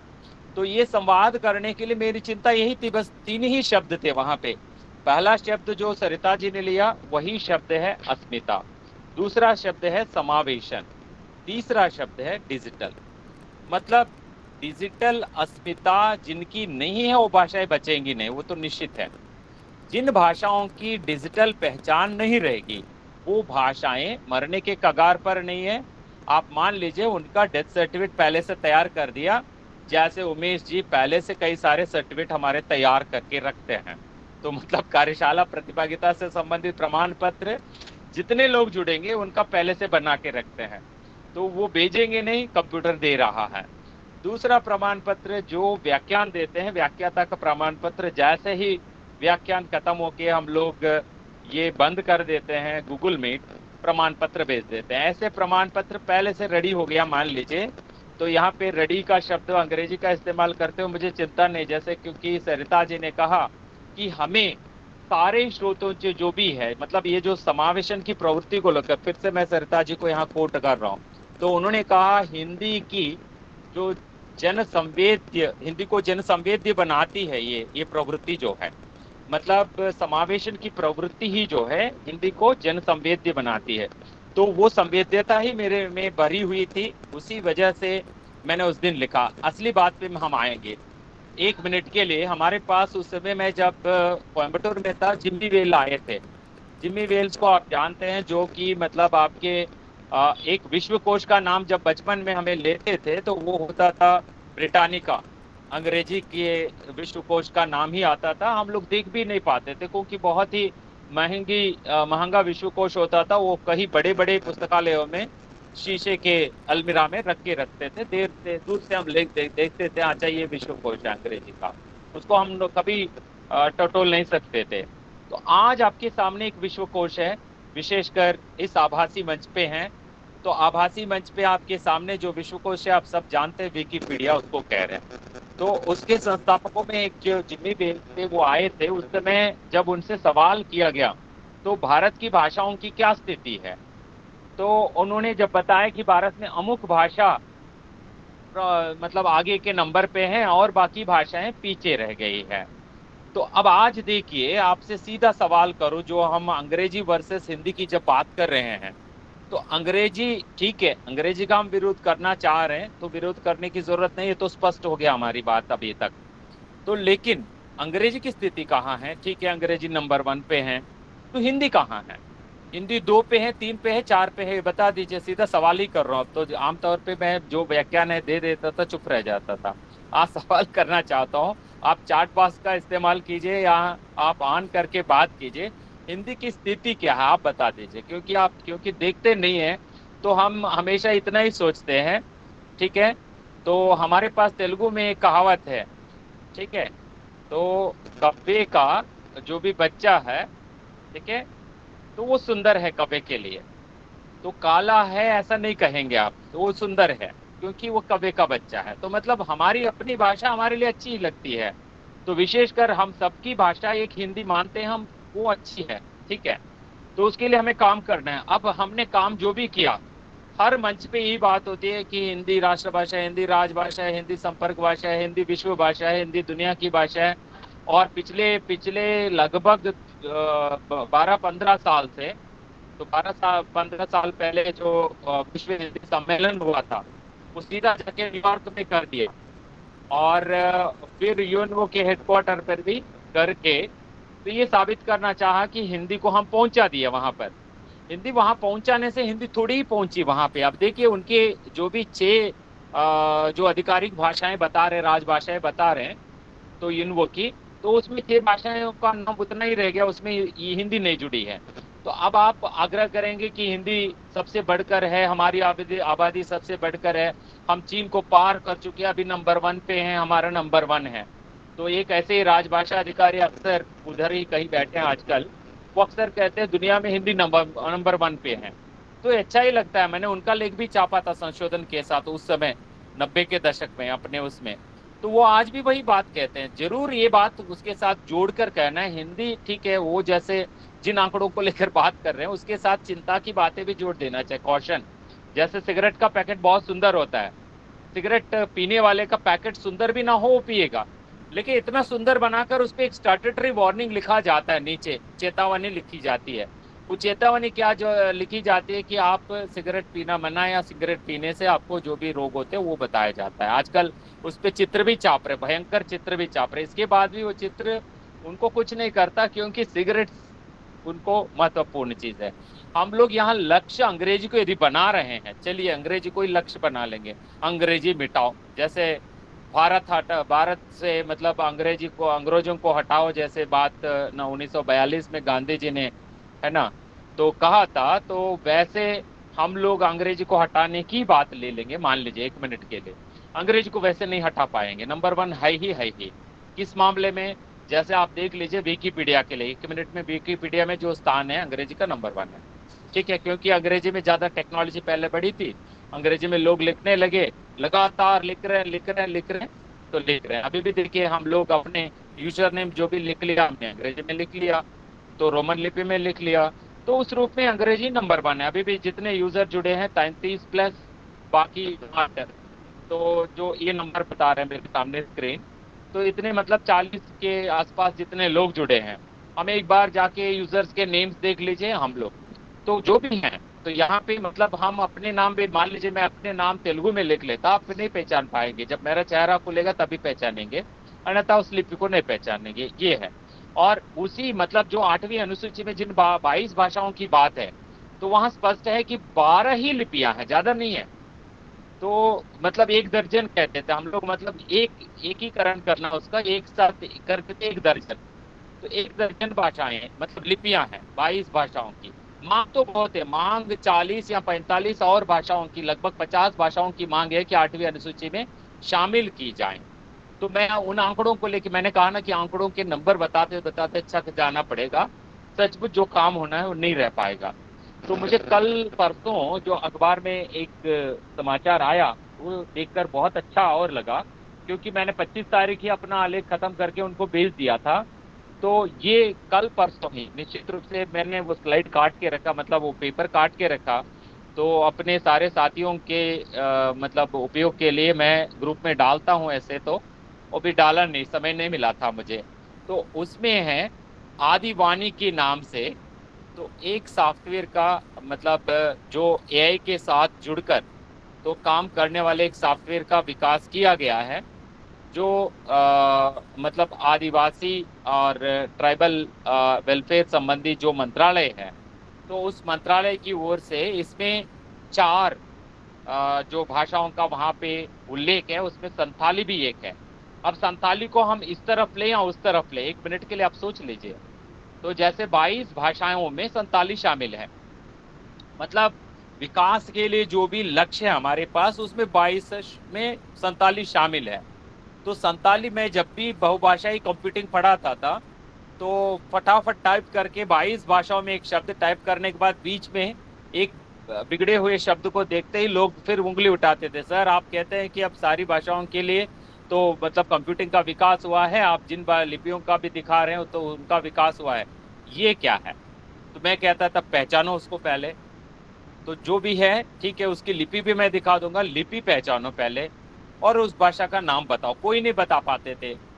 सौभाग्य से चूंकि हमारी माननीय राष्ट्रपति की भाषा भी वही है, तो तब से थोड़ा बहुत लोगों में वो चेतना बढ़ी, हाँ संथाली उनकी मातृभाषा है। उसकी लिपि को लेकर भी शब्द बता नहीं पाते। कई सारे लोगों को सवाल किया मैंने, जैसे मेरा सवाल अभी रह गया कितनी भाषाएं, नंबर कहाँ पे है? तो मतलब विकिपीडिया में हिंदी की स्थिति कहाँ है, हिंदी का नंबर कहाँ है? तो टॉप 10 में है, टॉप 20 में है, टॉप 30 में है, तो ये नहीं बता रहे हैं। तो जो लिपि मतलब है संताली की, वो चिक्की, वो नाम भी कई लोग नहीं बता पा रहे थे। आजकल गूगल का जमाना है, 1 मिनट मैं तो अपनी कक्षा में सीधा विद्यार्थियों से कहता हूँ, आप अपना मोबाइल रख लो, डाटा ऑन कर लो, जो मैं सवाल करता हूँ उसमें देख के भी सही बता दो, कम से कम जवाब आप बता रहे हैं, संतुष्टि आपको होगी, और मैं आप सही जवाब दे रहे हैं सुनकर मेरी भी संतुष्टि हो जाएगी, तो आप भी जवाब जानेंगे। मैं भी जो लक्ष्य तक, जिस लक्ष्य तक आपको पहुंचाना चाह रहा था वो पहुंचा रहा हूँ, मुझे कोई दिक्कत नहीं, वो गूगल कर ले, चार्ट जीपीटी यूज कर ले, कुछ भी यूज कर ले, तो वहां कम से कम वो चिंता तो उनके दिमाग में जाए। तो ओल चिकी भी उसमें, मतलब अभी संताली को उसमें नाम जोड़ा और बाकी 3 और भाषाओं का, चूंकि मैं आपसे साझा करना चाहता हूँ, उन भाषाओं का नाम भी नहीं ले रहा हूँ, तो यहाँ तो मुख्य बात रह जाएगी।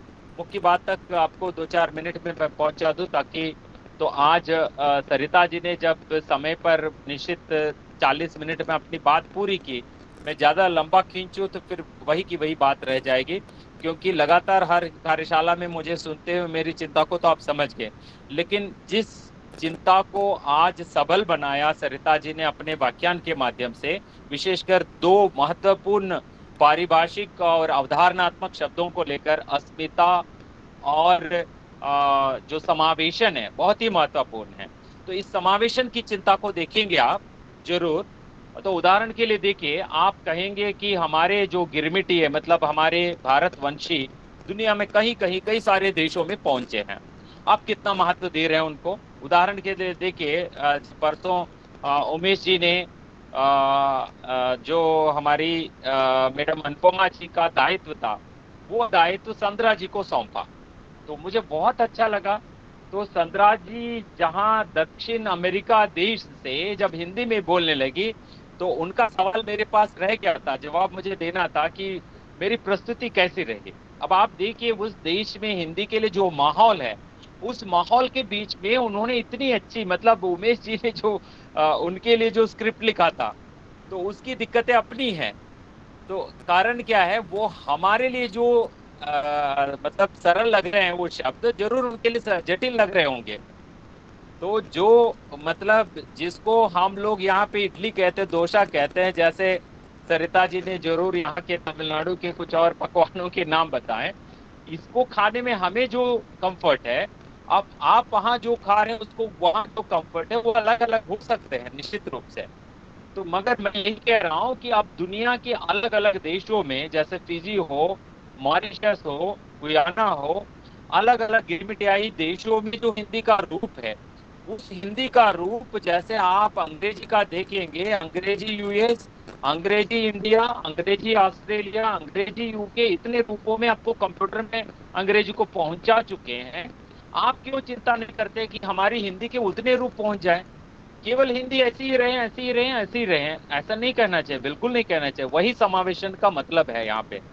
तो समावेशन को लेकर जो सरिता जी ने आप में चेतना जगाने की जो बात सोची है, तो उसका अर्थ परमार्थ यही भी है कि जैसे उन्होंने सीधा उदाहरण दे दिया, तो उसमें आप यदि दूसरा उदाहरण लेना चाहेंगे कि चेन्नई एक्सप्रेस मूवी एक बार देख लीजिए अभी जाके, तो चेन्नई एक्सप्रेस की मूवी की हीरोइन की जो भाषा है, तो वो तमिल प्रदेश की हिंदी है।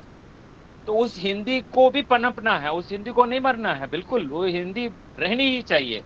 तो मैं चाहूंगा उस प्रकार की हिंदी होनी ही चाहिए। तो इस प्रकार के हिंदी के कितने रूप है। जब परसों उड़ीसा गया था, तो उड़ीसा में जो हिंदी बोल रहे हैं तो बहुत अच्छा लग रहा था। तो वो हिंदी भले ही उसमें कई सारे ऐसे शब्द हैं जो हिंदी में नहीं है, मानक हिंदी में, मगर निश्चित रूप से हमें उस शब्द को उसको हर दिन जोड़ते जाना चाहिए, और हर शोध से जो शब्द आ रहे हैं जोड़ लें, तब जाकर आपको हिंदी वर्सेस अंग्रेजी का जो तप आप कर रहे हैं, वो लक्ष्य आपका पूरा हो पाएगा। वो काम हम नहीं कर रहे, बिल्कुल नहीं करना चाहते हैं। आखिरकार आपके 2020 वाली राष्ट्रीय शिक्षा नीति में इस चिंता को जताई गई, कहीं ना कहीं से उठा के जताई गई। अब मना रहे हैं हम 5 साल, फिर सफलतापूर्वक 5 साल हमने किया। 5 साल कीजिए, 50 साल कीजिए, आप, मैं सीधी बात कह रहा हूँ। 2020 की जो शिक्षा नीति 50 साल बाद भी देखिए यही स्थिति रहेगी यदि हम लोग परिवर्तन नहीं कर रहे। परिवर्तन किन को करने, कैसे करना है। तो यहाँ पे सीधा मैं जब कक्षा में पढ़ाता हूँ वही बात कह देता हूँ 1 मिनट के लिए, फिर जाके मैं समाप्त करूंगा, क्योंकि मैं बोलते जाऊंगा तो पता है ये सब्जेक्ट रुकने वाला सब्जेक्ट नहीं है, क्योंकि इस चिंता को लेकर ही मैंने सब कुछ किया है। तो यहाँ पे बीरबल, अकबर बीरबल की कहानी तो आप सब जानते ही है, क्योंकि तो मैं बच्चों को पढ़ाते समय मनोरंजन के माध्यम से ही पढ़ाता हूँ।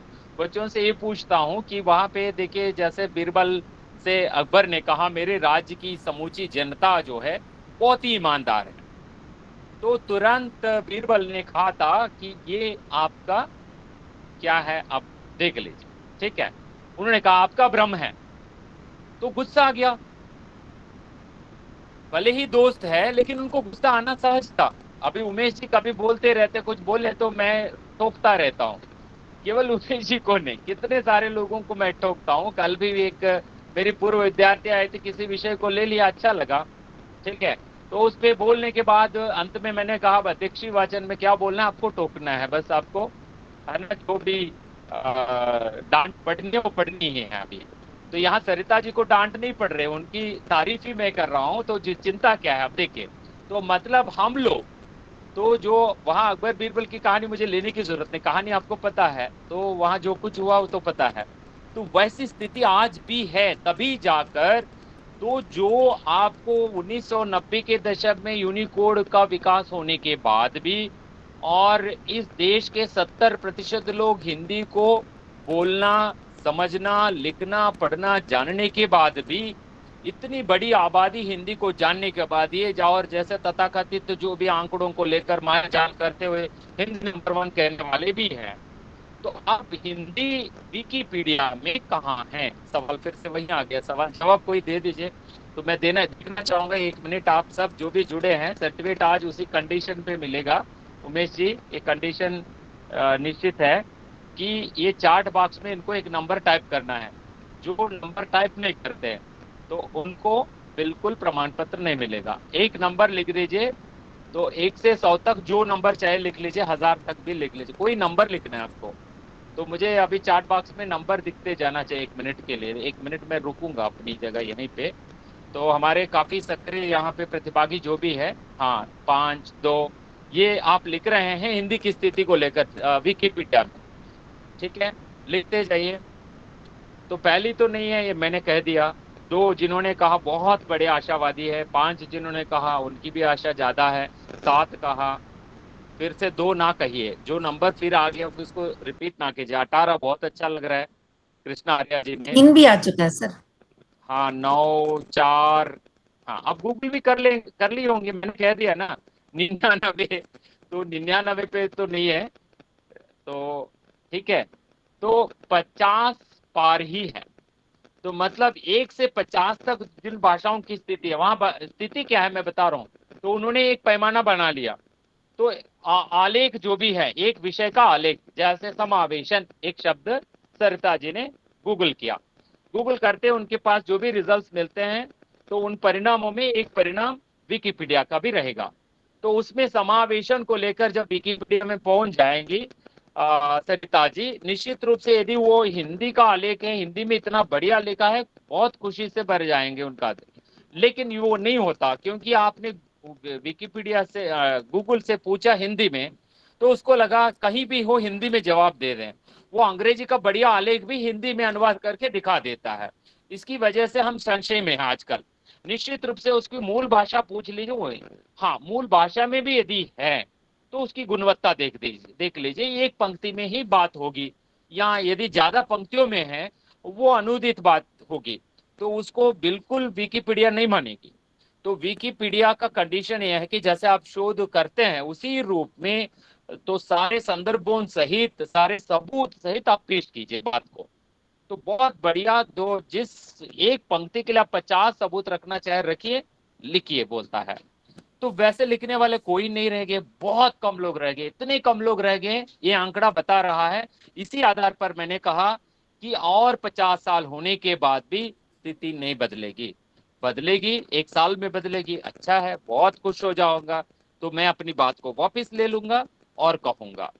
तो 60 और 70 के बीच में रह गई है। तो पूरे आंकड़े मेरे पास है, मैंने पूरा लिख लिया। तो मैं नकारात्मक बात बिल्कुल नहीं कर रहा हूँ, सकारात्मक बात कर रहा हूँ। तो बात यह है, जब अंग्रेजी वर्सेस हिंदी की बात है, आप अंग्रेजी को एक लक्ष्य बना लीजिए, एक आदर्श मान लीजिए, हमें पहुंचना है उस आदर्श के पास। अंग्रेजी में जितनी चीजें मिल रही है, एक विषय ले लीजिए, मैं कल एक विषय की चिंता 1 मिनट के लिए जागृत हो गई थी और उस पर काम करने लगा था और गूगल किया, और इस विषय पे मुझे किताबें भी चाहिए थी, क्योंकि पुस्तकालय भी नहीं जा पाता, मुझे तुरंत चाहिए किताबें। तो चलिए मैंने हिंदी 3 भाषाएं डाली, उसमें किताबें ढूंढने लगी। तो बिल्कुल 2 भाषाओं में नादारत, 2 बड़ी भाषाएं भारत की, और तीसरी भाषा मैंने ले ली, वो अंग्रेजी है। अंग्रेजी में 50 किताबें मेरे सामने हैं अभी डाउनलोड क्वालिटी में, ठीक है। ये स्थिति हिंदी की बननी है, कब बनेगी वो सोच लीजिए। बस उसी में समावेशन का दूसरा पक्ष है, विशेषकर समावेशन का दूसरा पक्ष, जैसे सरिता जी ने उसको सीमित करके तो बताया, उसमें है बात जरूर। और लेकिन जब सवाल किया गया था, उन्होंने ये कहा कि जैसे प्रयोजन मूलकता की बात लेकर जब बात की है, निश्चित रूप से उसके अंदर वो भी है, लेकिन दूसरे परिप्रेक्ष्य में आप समझिए उन्होंने कहा। उसी परिप्रेक्ष्य में यदि देखें, समावेशन में विशेषकर डिजिटल परिप्रेक्ष्य में समावेशन की बात कहता हूं, मतलब जो अल्प विकसित भाषाएं कहते ही आप फिर लड़ेंगे, तो हिंदी विकसित भाषा नहीं, क्या? यस, हिंदी विकसित भाषा है, तेलुगु विकसित भाषा है, तमिल विकसित भाषा है, कन्नड़, मलयालम, पंजाबी, सारी की सारी भाषाएं, सारी भारतीय भाषा विकसित भाषा है। जो अविकसित रह गए, जो मर रही है, मरने के कगार पर है, मर चुकी है। तो जैसे अभी सरिता जी ने बहुत अच्छी बात कही, जैसे नागालैंड विश्वविद्यालय में कई सारी भाषाओं को लेकर वहां काम किया जा रहा है, उनके व्याकरण के विकास को लेकर। बस बात ये होना चाहिए कि जिसको विश्वविद्यालय कहा जा रहा है, विश्वविद्यालयों का काम ये है कि कम से कम वो स्थानीय अपनी जो भी मरने वाली भाषाएं हैं उनको लेकर काम किया जाना चाहिए। डॉक्यूमेंटेशन तो काफी हो चुका है, डॉक्यूमेंटेशन बहुत आसान है करना भी। अब जितने भी डॉक्यूमेंट बना ले हम, जैसे मुझे जहां जाना था विश्व भारती में प्रोफेसर बन के 2 साल पहले, वहां नहीं जा पाए किसी कारणवश, वहां भी इंडेंजर्ड लैंग्वेजेस सेंटर है, तो उन्होंने काफी डॉक्यूमेंटेशन किया, बहुत कुछ काम किया, बहुत बढ़िया काम किया उन्होंने। तो लेकिन अब डॉक्यूमेंटेशन से कुछ होने वाला नहीं है। भारतीय भाषा संस्थान मैसूर में है, तो उन्होंने भी काफी डॉक्यूमेंटेशन किया है। करना ये चाहिए कि हम एक एक भाषा को तो मुख्य धारा पर लेके जाते जाएं, और विशेषकर जिस हिंदी को लेकर इस पटल पे हम लोग लगातार बात कर रहे हैं, चलो उसको तो ऊपर उठा दें, उसको इतना ऊपर उठा दे कि तब जैसे मैंने कहा उस लकीर को नीचे करने की जरूरत है, वो लकीर वही रहेगी, आप कुछ नहीं कर पाएंगे उसको, ठीक है। उनकी किताबें जला भी नहीं पाएंगे, जैसे कहा गया था कि कभी किताबें जलाई गई थी, अंग्रेजी किताबें आप नहीं जला पाएंगे, क्योंकि वो डिजिटल परिवेश में है। डिजिटल परिवेश में मान लीजिए आपने हैक करके किसी वेबसाइट से कोई किताब हटा भी दिया, तो आपकी बेवकूफ़ी है कि आप हटा नहीं पा रहे हैं उसको, तो वो रहेगी वहां पे, ठीक है।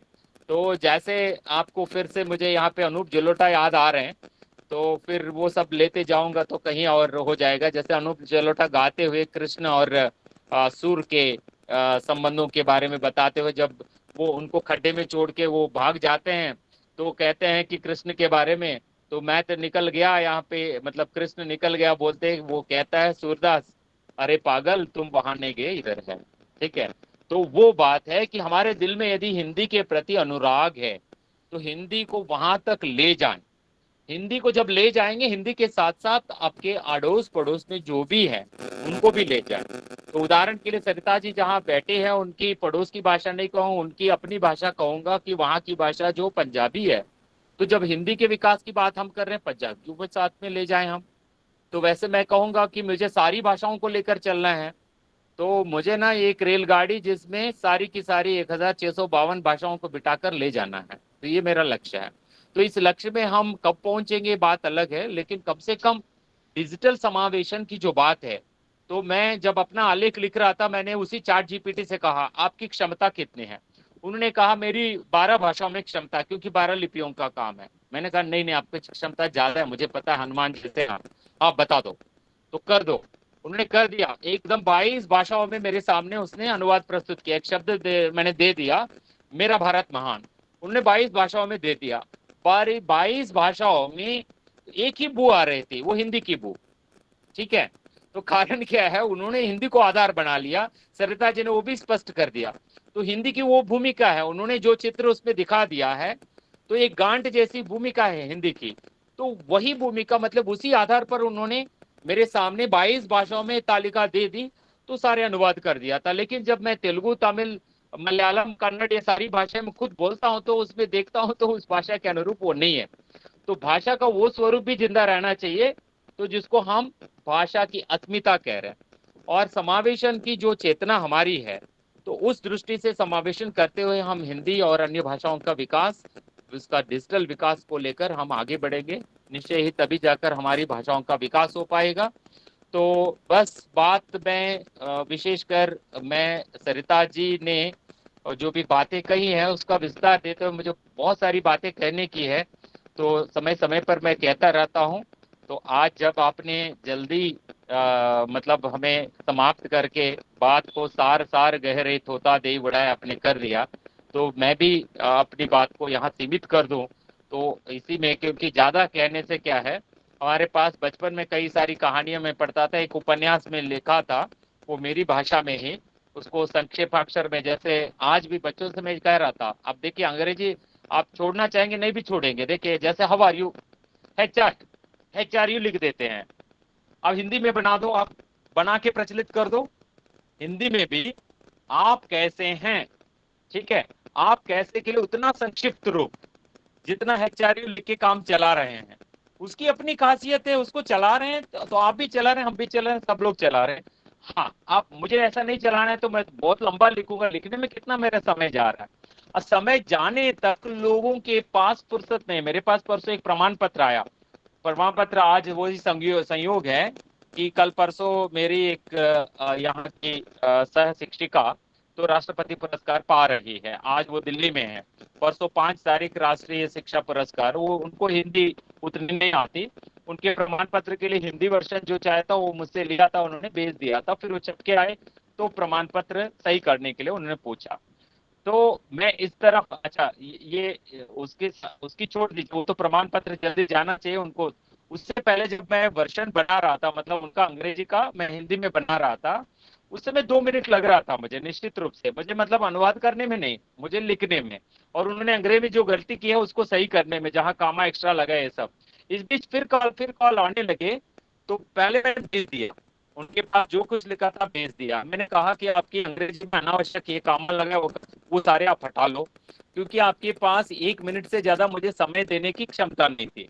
तो इतना कम समय देते हुए आजकल हमारी चेतना क्या है, तो बस बहुत कम समय में काम हो जाना चाहिए, इस टाइप में हम लोग रहे।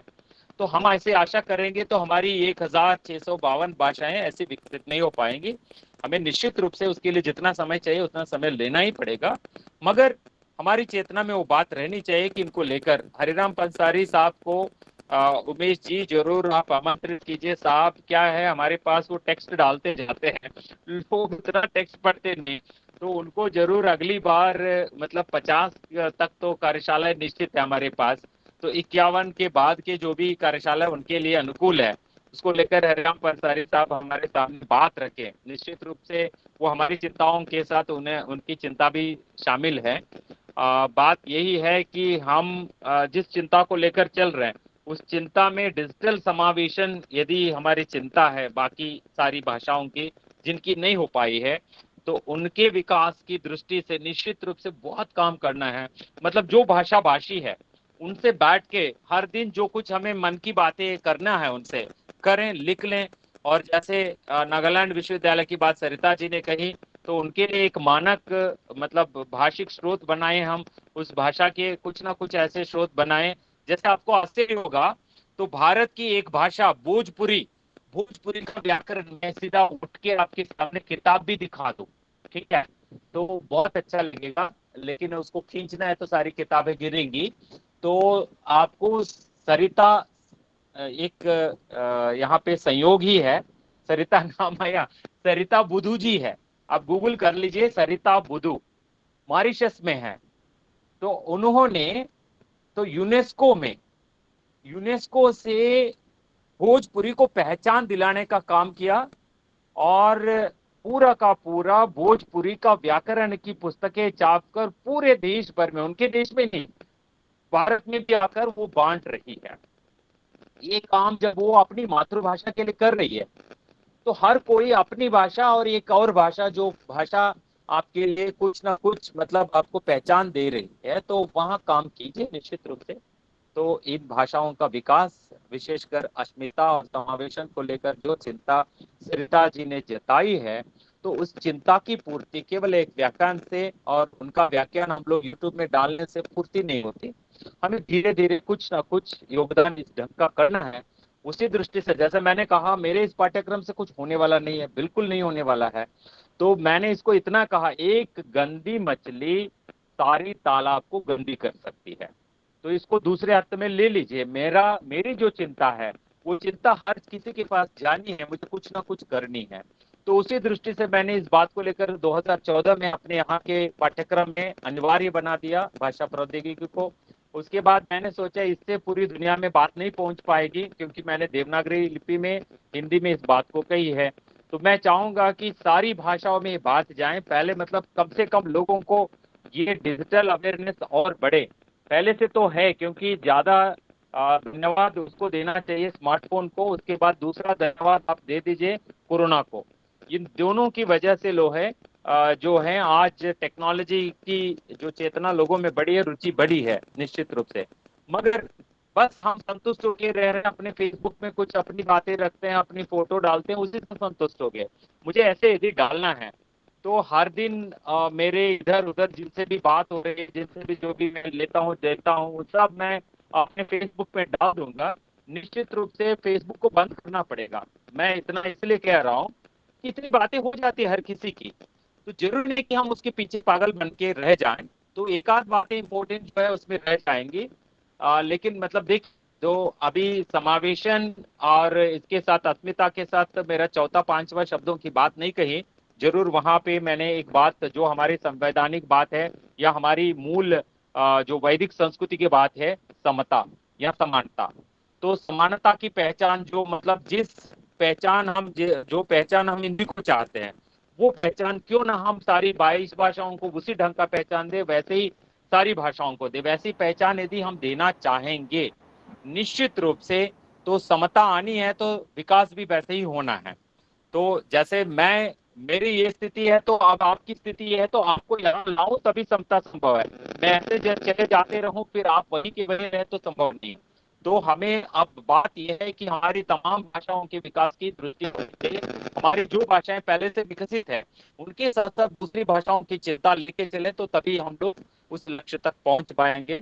तो मैं अपनी बात को यही विराम देना चाहता हूँ। जैसे मैंने कहा था कि मैं बात रोक नहीं पाऊंगा, आप मुझे अनुमति दे देंगे, कल सुबह भी, कल शाम भी, परसों सुबह भी, परसों शाम भी बात मेरी चलती रहेगी, रुकूंगा भी नहीं। मेरे सामने जब मैंने बहाना बनाया कि आप चार्ट बॉक्स में देखे, तो क्योंकि मैं घर आने के बाद पानी तक नहीं पी पाया था, तो पानी आ गया था, सामने रखा गया था, मैंने बहाना बनाया कि आप चाट बॉक्स में कुछ है तो उसको ले लीजिए, तब तक मैं पानी पी लूंगा। वो भी टच नहीं किया, मुझे ऐसे बोलने की क्षमता है मेरे पास, करूंगा। तो आप में भी वो क्षमता जरूर है। हिंदी को लेकर जितनी चेतना हमें जाग रही है, हिंदी राष्ट्रभाषा, हिंदी राजभाषा, हिंदी संपर्क भाषा, हिंदी विश्व भाषा, जो भी कहते हैं, कीजिए तो हिंदी के लिए कम से कम। मैं कहूंगा तो जो इस ग्रुप में जुड़ रहे हैं उनमें जी हम लोग एक शर्त और ले लेंगे। तो आप तो चूंकि अभी कल 40 है, 100 तक तो चला लीजिए प्रमाण पत्रों के साथ, 100 के बाद फिर प्रमाण पत्र हम बंद कर देंगे। प्रमाण पत्र तभी देंगे वो जिस भाषा को वो चाहते हैं उस भाषा में कम से कम एक आलेख, अच्छा सा आलेख, किसके लिए? विकिपीडिया के लिए, विकिपीडिया के शर्तों के अनुसार उनकी भाषा में, जो भाषा वो चाहते हैं, अंग्रेजी छोड़ के, क्योंकि आपको अंग्रेजी को मिटाना चाह रहे हैं, मिटेगी नहीं वो तो। हाँ, हिंदी बढ़नी है या और भाषाएं बढ़नी है, क्योंकि अब देखिए आपको पता है तो भारतीय भाषाएं 50 के बाद से ही शुरू हो रहे हैं। अब आप सोच लीजिए, तो हम 1652 भाषाएं कह रहे हैं, दुनिया की 1/3 भाषा हमारे पास है कह रहे हैं। विकिपीडिया के आंकड़े, मैं कह रहा था कि आंकड़े नहीं बताऊंगा, तो फिर भी मुझे लग रहा है कि 1 मिनट के लिए मैं जाऊं, एक तो जरूर बता दूंगा। वो विकिपीडिया कह रहा है 357 भाषाओं में वो है, लेकिन ऑफिशियली क्योंकि कुछ भाषाएं ऐसे ही वो लोग बहुत उत्सुक होकर कुछ कर दिया था कि फिर उनको मिटाना पड़ा, वो नहीं रहेगी। अभी 343 है, नंबर याद रखना हिंदी वालों के लिए तो बहुत आसान है, क्योंकि संविधान में जो हिंदी को लेकर जो प्रावधान है, सबसे बड़ा वाक्य जो है तो वो वहीं पे है 343। 343 भाषाओं की सामग्री पड़ी हुई है। तो 343 में हिंदी का नंबर कहाँ पे है, यही मैंने पूछा था। वो नंबर 50 के बाद ही है, 1 से 50 तक कहीं नहीं है, न कोई भारतीय भाषा 50 से पहले है। तो मतलब हमारी कार्यशाला का नंबर भी याद रख लीजिए आज। तो हमने तो सीधा कहा 39वीं कार्यशाला, लेकिन अभी याद रखिए 49 मान लीजिए। तो 49 तक की स्थिति में कहीं भी भारतीय भाषाएं नहीं है। तो जो नंबर मैंने लिख लिया वो उस दिन की बात है।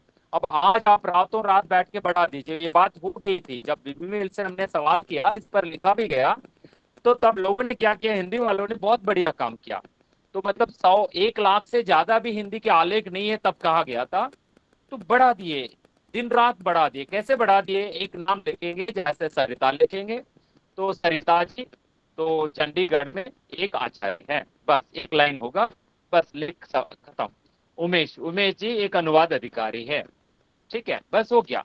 जयशंकर बाबू पांडिचेरी में रहते हैं, बकवास करते हैं, बस ये। तो ऐसे लेख देके हिंदी में बहुत है। अब इन लोगों को लेके तो उसको इसके बारे में भी सीधा ही कहा है। तो मैं हिंदी के पास आ रहा हूँ, हिंदी 63वें नंबर पे है जिस दिन मैंने देखा, ये तो जरूर है जिस दिन मैंने देखा वो जिस दिन की स्थिति है। आज 62 में या 60 में, या आप 2 नंबर पे दिखाएंगे तो निश्चित रूप से मैं अपनी नौकरी छोड़ के बस आपकी सेवा करूंगा। 63 पे जो हिंदी है तो उसमें बताया गया तो 1,66,207 आलेख है, और उसमें गुणवत्तापूर्ण आलेखों की संख्या जितनी होगी आप देख लीजिए। जो गुणवत्ता का पैमाना मैंने नहीं रखा, मेरी नहीं है वो पैमाना, मेरा नहीं है। तो ये पैमाना जो है विकिपीडिया ने तय किया, उसके हिसाब से जो आंकड़े उन्होंने रखा वो 500 से कम है। ये बहुत महत्वपूर्ण बात है। मतलब लेख भले ही इतने बड़े हैं, तो 1,66,207 है, यदि 207 भी गुणवत्तापूर्ण होते, ये देश का बड़ा सौभाग्य हो जाता। तो हम जिन चिंताओं को लेकर बात कर रहे हैं, तो सबसे बड़ी चिंता आपके सामने आ गई। मैं डिजिटल समावेशन का मतलब इस दृष्टि से भी ले लीजिए, हिंदी को ले जाइए आप उसी डिजिटल विकिपीडिया जो भी है डिजिटल इंसाइक्लोपीडिया में, तो उसके अस्तित्व को थोड़ा बढ़ा दीजिए, थोड़ा तो उसका रंग लाइए आप। जिस ढंग से आज अपने स्लाइड्स को जिस ढंग से सजाया था सरिता जी ने, उस ढंग से हिंदी की कीर्ति सजा दीजिए आप विकिपीडिया में। चलिए आप विकिपीडिया में नहीं मतलब करना चाहते हैं, चलिए आपके भारतीय, जैसे ये भी मूवमेंट आ रहा है कि सारे भारतीय प्रोडक्ट्स हम कर लेंगे, चलिए हमारे पास ही आप अपना ही एक वेबसाइट खोल लीजिए, हाँ, तो उसमें कर लीजिए, भरते जाइए, बहुत अच्छे। तो जैसे जिस गुणवत्ता से उनको चाहिए, ताकि कम से कम एक 10 साल पहले एक ऐसा हमारा अपना एक बन जाए, तो उस चिंता को हम पूर्ति करें। तो मेरी, जैसे मैंने कहा था, अपनी बात समाप्त नहीं होती। जैसे उमेश प्रजापति है, तो जितनी प्रजा भारत में है उतनी प्रजा के कान तक पहुंचने तक मेरी बात समाप्त नहीं होती। तो इसलिए मैं अपनी बात को यही समापन कर रहा हूँ। तो बस मैं हार्दिक अभिनंदन करना चाहता हूँ सरिता जी का। तो उन्होंने हमारी चिंताओं को केंद्र बिंदु बनाकर आज अपना व्याख्यान दिया। निश्चित रूप से ये व्याख्यान जो है, तो एक जैसे अभी उमेश जी को मैंने कहा था कि आप उसको पिन करके, तो ये व्याख्यान और वीडियो भी आपको पिन करके रखना पड़ेगा। तो बहुत महत्वपूर्ण है। इस व्याख्यान के बाद ही इस पाठ्यक्रम को शामिल होना पड़ेगा। अगली बार से शर्त दे दीजिए कि जिनको जायज होना है, आप पूछेंगे जरूर। हम लोग आमतौर पे क्या करते हैं, लिंक दे देते हैं, इसमें क्लिक करो और रजिस्टर करो, आप शामिल हो जाएंगे। नहीं, अगली बार से हम कहेंगे पहले सरिता जी इस वीडियो को आप देख लीजिए, ठीक है। मुश्किल से 40 मिनट का वीडियो, उसके साथ मेरे वीडियो देखने की भी जरूरत नहीं है। तो 40 मिनट का वीडियो देखने के बाद आपको लगा कि चलो इससे कुछ फायदा है, मुझे लगा, तब जाके कोर्स में ज्वाइन करने के लिए दे। अन्यथा वो कोर्स बंद भी हो जाए, कोई चिंता नहीं। तो कोर्स को लेकर हम लोग जैसे 500 लक्ष्य है तो 1500 तक पहुंच गए। अब ये स्थिति जो उमेश जी ने आंदोलन चला है, इस स्थिति से कल संभावना ये है कि केवल विदेशों से ही 500 विद्यार्थी आने की संभावना स्पष्ट है। तो मगर तो भारत में तो इसकी संख्या दुगनी तिगुनी हो जाएगी, लेकिन उस दुगनी तिगुनी से मेरी संतुष्टि नहीं। मेरी संतुष्टि तभी होगी तो हम, जैसे मैंने कहा ना कल आदि वाणी को लेकर जो समाचार आया, तो फिर जब आंकड़ा दिखते हैं तो एक नंबर इधर का उधर खींच के नंबर बताया गया। जब 22 के लिए जो प्रावधान है उसको छोड़ दीजिए, तब तो 3 ही भाषाओं के लिए आपने काम किया, या तो और भाषाएं ले जो विकास के पथ पर ही उनको लेके विकास हम करें। बस वही लक्ष्य है उमेश जी का और सरिता जी का और अनुपमा जी का, तीनों का हार्दिक अभिनंदन। और सभी लोग जो जुड़े हैं हर जगह से। और सुवर्णा नवरे नमस्कारा। सुवर्णा जी जो है, मैंने अभी 1 मिनट के लिए एक वाक्य कन्नड़ का प्रयोग किया है। सुवर्णा जी अमेरिका से जुड़ी है, कर्नाटक में आचार्य थी, तो वो अमेरिका में जाकर बसी है अभी। तो हर कार्यशाला में निश्चित रूप से जुड़ती है। जैसे हरदीप जी हमारे साथ रहती है और कई रूबी जी, बाकी सारे हैं, सबका नाम नहीं ले रहा हूँ। बस रतिराम जी तो सामने आ गए स्क्रीन पे, तो रतिराम जी सबके सब, तो सबका मैं नाम ले रहा हूँ, मान लीजिए। सबका हार्दिक अभिनंदन। कोई सवाल और रह गए या सरिता जी का जो अभिनंदन आपको करना है आप अभी कर सकते हैं। तो सबको नमस्कार, धन्यवाद। बहुत बहुत धन्यवाद सर। वास्तव में आप ज्ञान का सागर हैं और आप जब बोलना शुरू करते हैं सब मंत्रमुग्ध होकर सुनते हैं, समय का पता ही नहीं चलता। और वाकई आपने सही कहा कि आपके पास इतना अधिक अनुभव है और इतना अधिक शब्द भंडार है, विचारों की इतनी अधिक आपके पास पूंजी है कि आपके मुख से एक के बाद एक वाक्य, एक के बाद एक विचार अपने आप ही निकलते चले जाते हैं और जो सबको मुग्ध करने के लिए पर्याप्त है। निशब्द होकर के हर कोई बड़े ध्यान से उनको सुनता है। और आपने अपने इस भाषण के माध्यम से ना केवल हिंदी भाषा के लिए अपनी चिंता से सबको अवगत कराया, अपितु अपने विचारों की ऊष्मा से प्रेरित भी किया कि हम सब हिंदी के लिए कुछ ना कुछ तो जरूर करें, जितना हमारे बस में है हम अवश्य करें। तो आपका बहुत बहुत धन्यवाद सर। कैफी आजमी जी की बात याद आती है, बात निकलेगी तो दूर तलक जाएगी। वाकई ये आभासी पटल ऐसा बना है कि जिसके माध्यम से आपके मुख से निकला हुआ एक एक वाक्य भारत के कोने कोने तक तो पहुंच ही रहा है और सागर की सीमाओं को पार करके, देश की सीमाओं को पार करके अंतर्राष्ट्रीय स्तर तक भी पहुंच रहा है। वाकई आपका बहुत बहुत धन्यवाद सर। और इसके साथ ही यहाँ सरिता मैडम का भी बहुत बहुत धन्यवाद। उन्होंने आज के इस कार्यशाला के माध्यम से हमें एक बहुत ही रोचक विषय दिया, उस विषय पर अपने विचार व्यक्त किए और हम सबको सोचने के लिए और इस दिशा में कार्य करने के लिए प्रेरित किया। उमेश सर का तो धन्यवाद स्वाभाविक रूप से बनता है, क्योंकि यदि वे ये इनिशिएटिव नहीं लेते, ये शुरुआत नहीं करते, तो शायद हम सब वंचित रह जाते। इस तरह से पूरे भारत के लोगों से जुड़ने के लिए और एक दूसरों के साथ अपने विचारों का आदान प्रदान करने से वंचित रह जाते। तो आपका भी बहुत बहुत धन्यवाद। इसी के साथ ही मुझे लगता है कि अब सभी इंतजार कर रहे हैं कि शायद उमेश सर यहाँ पर फीडबैक फॉर्म के लिए लिंक डालेंगे। सर वो डाल दीजिए। जो साथी इसी प्रतीक्षा में ही अभी तक जुड़े हुए हैं उनकी प्रतीक्षा का अंत कर दीजिए। लेकिन मुझे लगता है उस प्रमाण पत्र से कहीं अधिक महत्वपूर्ण था यह व्याख्यान और बाबू सर के विचार, जिससे हम सभी लाभान्वित हुए। तो इसी के साथ हमारी आज की कार्यशाला समाप्ति की ओर है और जितने साथी यहाँ पर जुड़े हैं उन सभी प्रतिभागियों का भी बहुत बहुत धन्यवाद।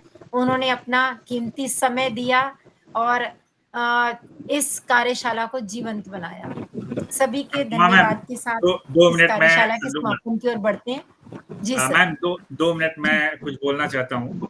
हमारी जो आगे की कार्यशालाएं हैं, एक बार जितने विद्वत लोग जुड़े हैं, मैं चाहता हूँ कि इस पटल के माध्यम से कार्यशाला के समापन पर हम उनकी सूचना भी दे दें, क्योंकि उसका पंपलेट जारी कर दिया गया है आधिकारिक रूप से। तो सबसे पहले तो मैं सरिता मैम का हृदय के अनंत गहराइयों से आभार व्यक्त करता हूँ। सर, मुझे आज भी याद है कि 3 महीने पहले जब मैम से मैंने संपर्क किया था, क्योंकि मैम लगातार हमारे इस पटल को अपने प्रश्नों के माध्यम से समृद्ध कर रही थी, जीवंत कर रही थी। मैंने उनसे अनुरोध किया था कि आप भी एक वक्तव्य हमारे पटल पर रखें। मैम ने बोला जरूर रखेंगे, लेकिन मुझे समय चाहिए। मैं पीपीटी अपने हिसाब से बनाऊंगी, भरपूर समय लेकर बनाऊंगी और उसके बाद मैं पटल को समृद्ध करूंगी। उन्होंने एक निश्चित डेट दिया था, तिथि दी थी, लेकिन बीच में थोड़ी स्वास्थ्य संबंधी कुछ समस्या आ गई, जिसके कारण 2-3 सप्ताह लेट हुआ। तो पीपीटी वास्तव में बहुत ही आकर्षित थी, ज्ञानवर्धक थी, कि मतलब पीपीटी के माध्यम से ही बहुत सारी विचारें जो थी हम तक पहुंच पा रही थी। ऐसा पीपीटी बहुत कम ही लोग बना पाते हैं, उसके लिए विशेष रूप से आभार। और जो विषय आपने कम समय में हम सभी जितने आभासी श्रोता जुड़े थे उनको समझाया है, या यूट्यूब के माध्यम से जितने लोग सुनेंगे उसके लिए आपका आभार। अब हम आते हैं अगली जो हमारी कार्यशालाएं हैं। आज 39वीं राष्ट्रीय कार्यशाला है। अगले बुधवार को हम 40वीं अंतर्राष्ट्रीय कार्यशाला करने जा रहे हैं, जिस पर एक वरिष्ठ आचार्य स्वीडन से हम सभी का मार्गदर्शन करेंगे। विषय बहुत ही अच्छा है, बहुत ही प्रासंगिक है। मेरा अनुरोध रहेगा आप सभी लोग जुड़े, क्योंकि आज अध्यक्षीय भाषण के दौरान बाबू सर ने कुछ जिम्मेदारियां भी हम लोगों को दी हैं कि केवल बात करने से भाषाएं संवर्धित या संरक्षित नहीं होती हैं, उसके लिए हमें कुछ करना पड़ेगा। तो आप लोग उसको सकारात्मक रूप से, आप लोगों का मतलब मुझे लेकर, सकारात्मक रूप से लेकर कुछ न कुछ हमें करना चाहिए, ताकि हमारी हिंदी के साथ साथ तभी सभी भारतीय भाषाएं वैश्विक पटल पर उसकी जो समृद्धि है उसमें और विकास हो पाए। एक तो यह हो गई। दूसरी, हम लोग ये जो बुधवारी कार्यशालाएं हो रही हैं, इसके अलावा 2 अंतर्राष्ट्रीय व्याख्यान श्रृंखलाएं चला रहे हैं, जिसमें भारतीय ज्ञान परंपरा के अंतर्गत भारतीय चिंतन परंपरा और दूसरी भारतीय शब्द यात्रा पर हम लोग चर्चा कर रहे हैं। तो अगली जो हमारी भारतीय चिंतन परंपरा के अंतर्गत जो अंतर्राष्ट्रीय व्याख्यान श्रृंखला होने वाली है, क्योंकि पूर्णवासी 7 तारीख को है, लेकिन कुछ तकनीकी मतलब कुछ अपरिहार्य कारण ऐसे हैं कि उसको 7 को न करके हम लोग 8 तारीख को आयोजित कर रहे हैं।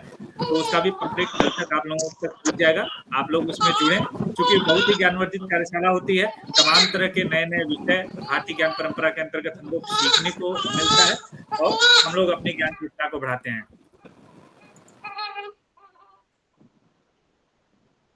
जितने श्रोता जुड़ते हैं, मैं बार बार अनुरोध करता हूं कि आप लोग अपने माइक को म्यूट रखें। जब आप लोगों को मौका दिया जाता है प्रश्न रखने का, तब आप लोग प्रश्न रखें। आप लोगों को पूरा समय दिया जाता है। बार बार आज अनुपमा मैम ने बार बार आप लोगों को समय दिया है। और विशेष रूप से आज अगर देखा जाए तो ये हमारा पटल महिला सशक्तिकरण के लिए भी एक अच्छा उदाहरण साबित हुआ है कि संचालन अनुपमा मैम ने किया है। सरिता मैम ने इतने अच्छे व्याख्यान से इस पटल को समृद्ध किया है, और शुरुआती दौर में जितने प्रश्न आए हैं विशेष रूप से महिलाओं के माध्यम से ही आए हैं। तो एक बार पुनः मैं आप सभी का आभार व्यक्त करता हूं और उम्मीद करता हूं कि आप लोगों की सक्रियता यूं ही बनी रहेगी, चाहे वो भाषा के प्रति हो, संस्कृत के प्रति हो, या हमारे इस पटल पे जितने ये आयोजन किए जा रहे हैं उसके प्रति हो। हमने आप लोगों को गूगल फॉर्म का जो लिंक है चैट बॉक्स में उपलब्ध करा दिया है। आप लोग अपना जो फीडबैक है हमारे तक पहुंचाएं और उसके बाद ई प्रमाण पत्र अपने मेल पर प्राप्त करें। अभी भी अगर किसी को गूगल फॉर्म के माध्यम से प्रमाण पत्र प्राप्त करने में कोई असुविधा हो रही है तो हमारे भाषा प्रौद्योगिकी यूट्यूब चैनल का लिंक जो मैं बार-बार चैट बॉक्स में उपलब्ध कराया हूँ, उस पर हमने कल ही एक वीडियो बनाकर डाला है। 7-8 मिनट का वीडियो है, एक-एक लाइन मैंने स्पष्ट किया है कि आपको कैसे-कैसे फॉर्म भरना है, क्या-क्या भरना है और उसके बाद अगर आपको इनबॉक्स में आपका प्रमाण पत्र नहीं आता है तो आप कैसे प्राप्त करें, उस वीडियो के माध्यम से आप आसानी से प्राप्त कर सकते हैं। बहुत-बहुत धन्यवाद। सर्वेषां मंगलम की शुभकामना के साथ हम यहीं पर आज के इस आयोजन का समापन करते हैं। धन्यवाद, शुभ रात्रि। फिर मिलते हैं हम लोग 8 तारीख को। धन्यवाद। धन्यवाद संध्या जी। नमस्कार। धन्यवाद सभी को, धन्यवाद। उमेश जी, संध्या जी।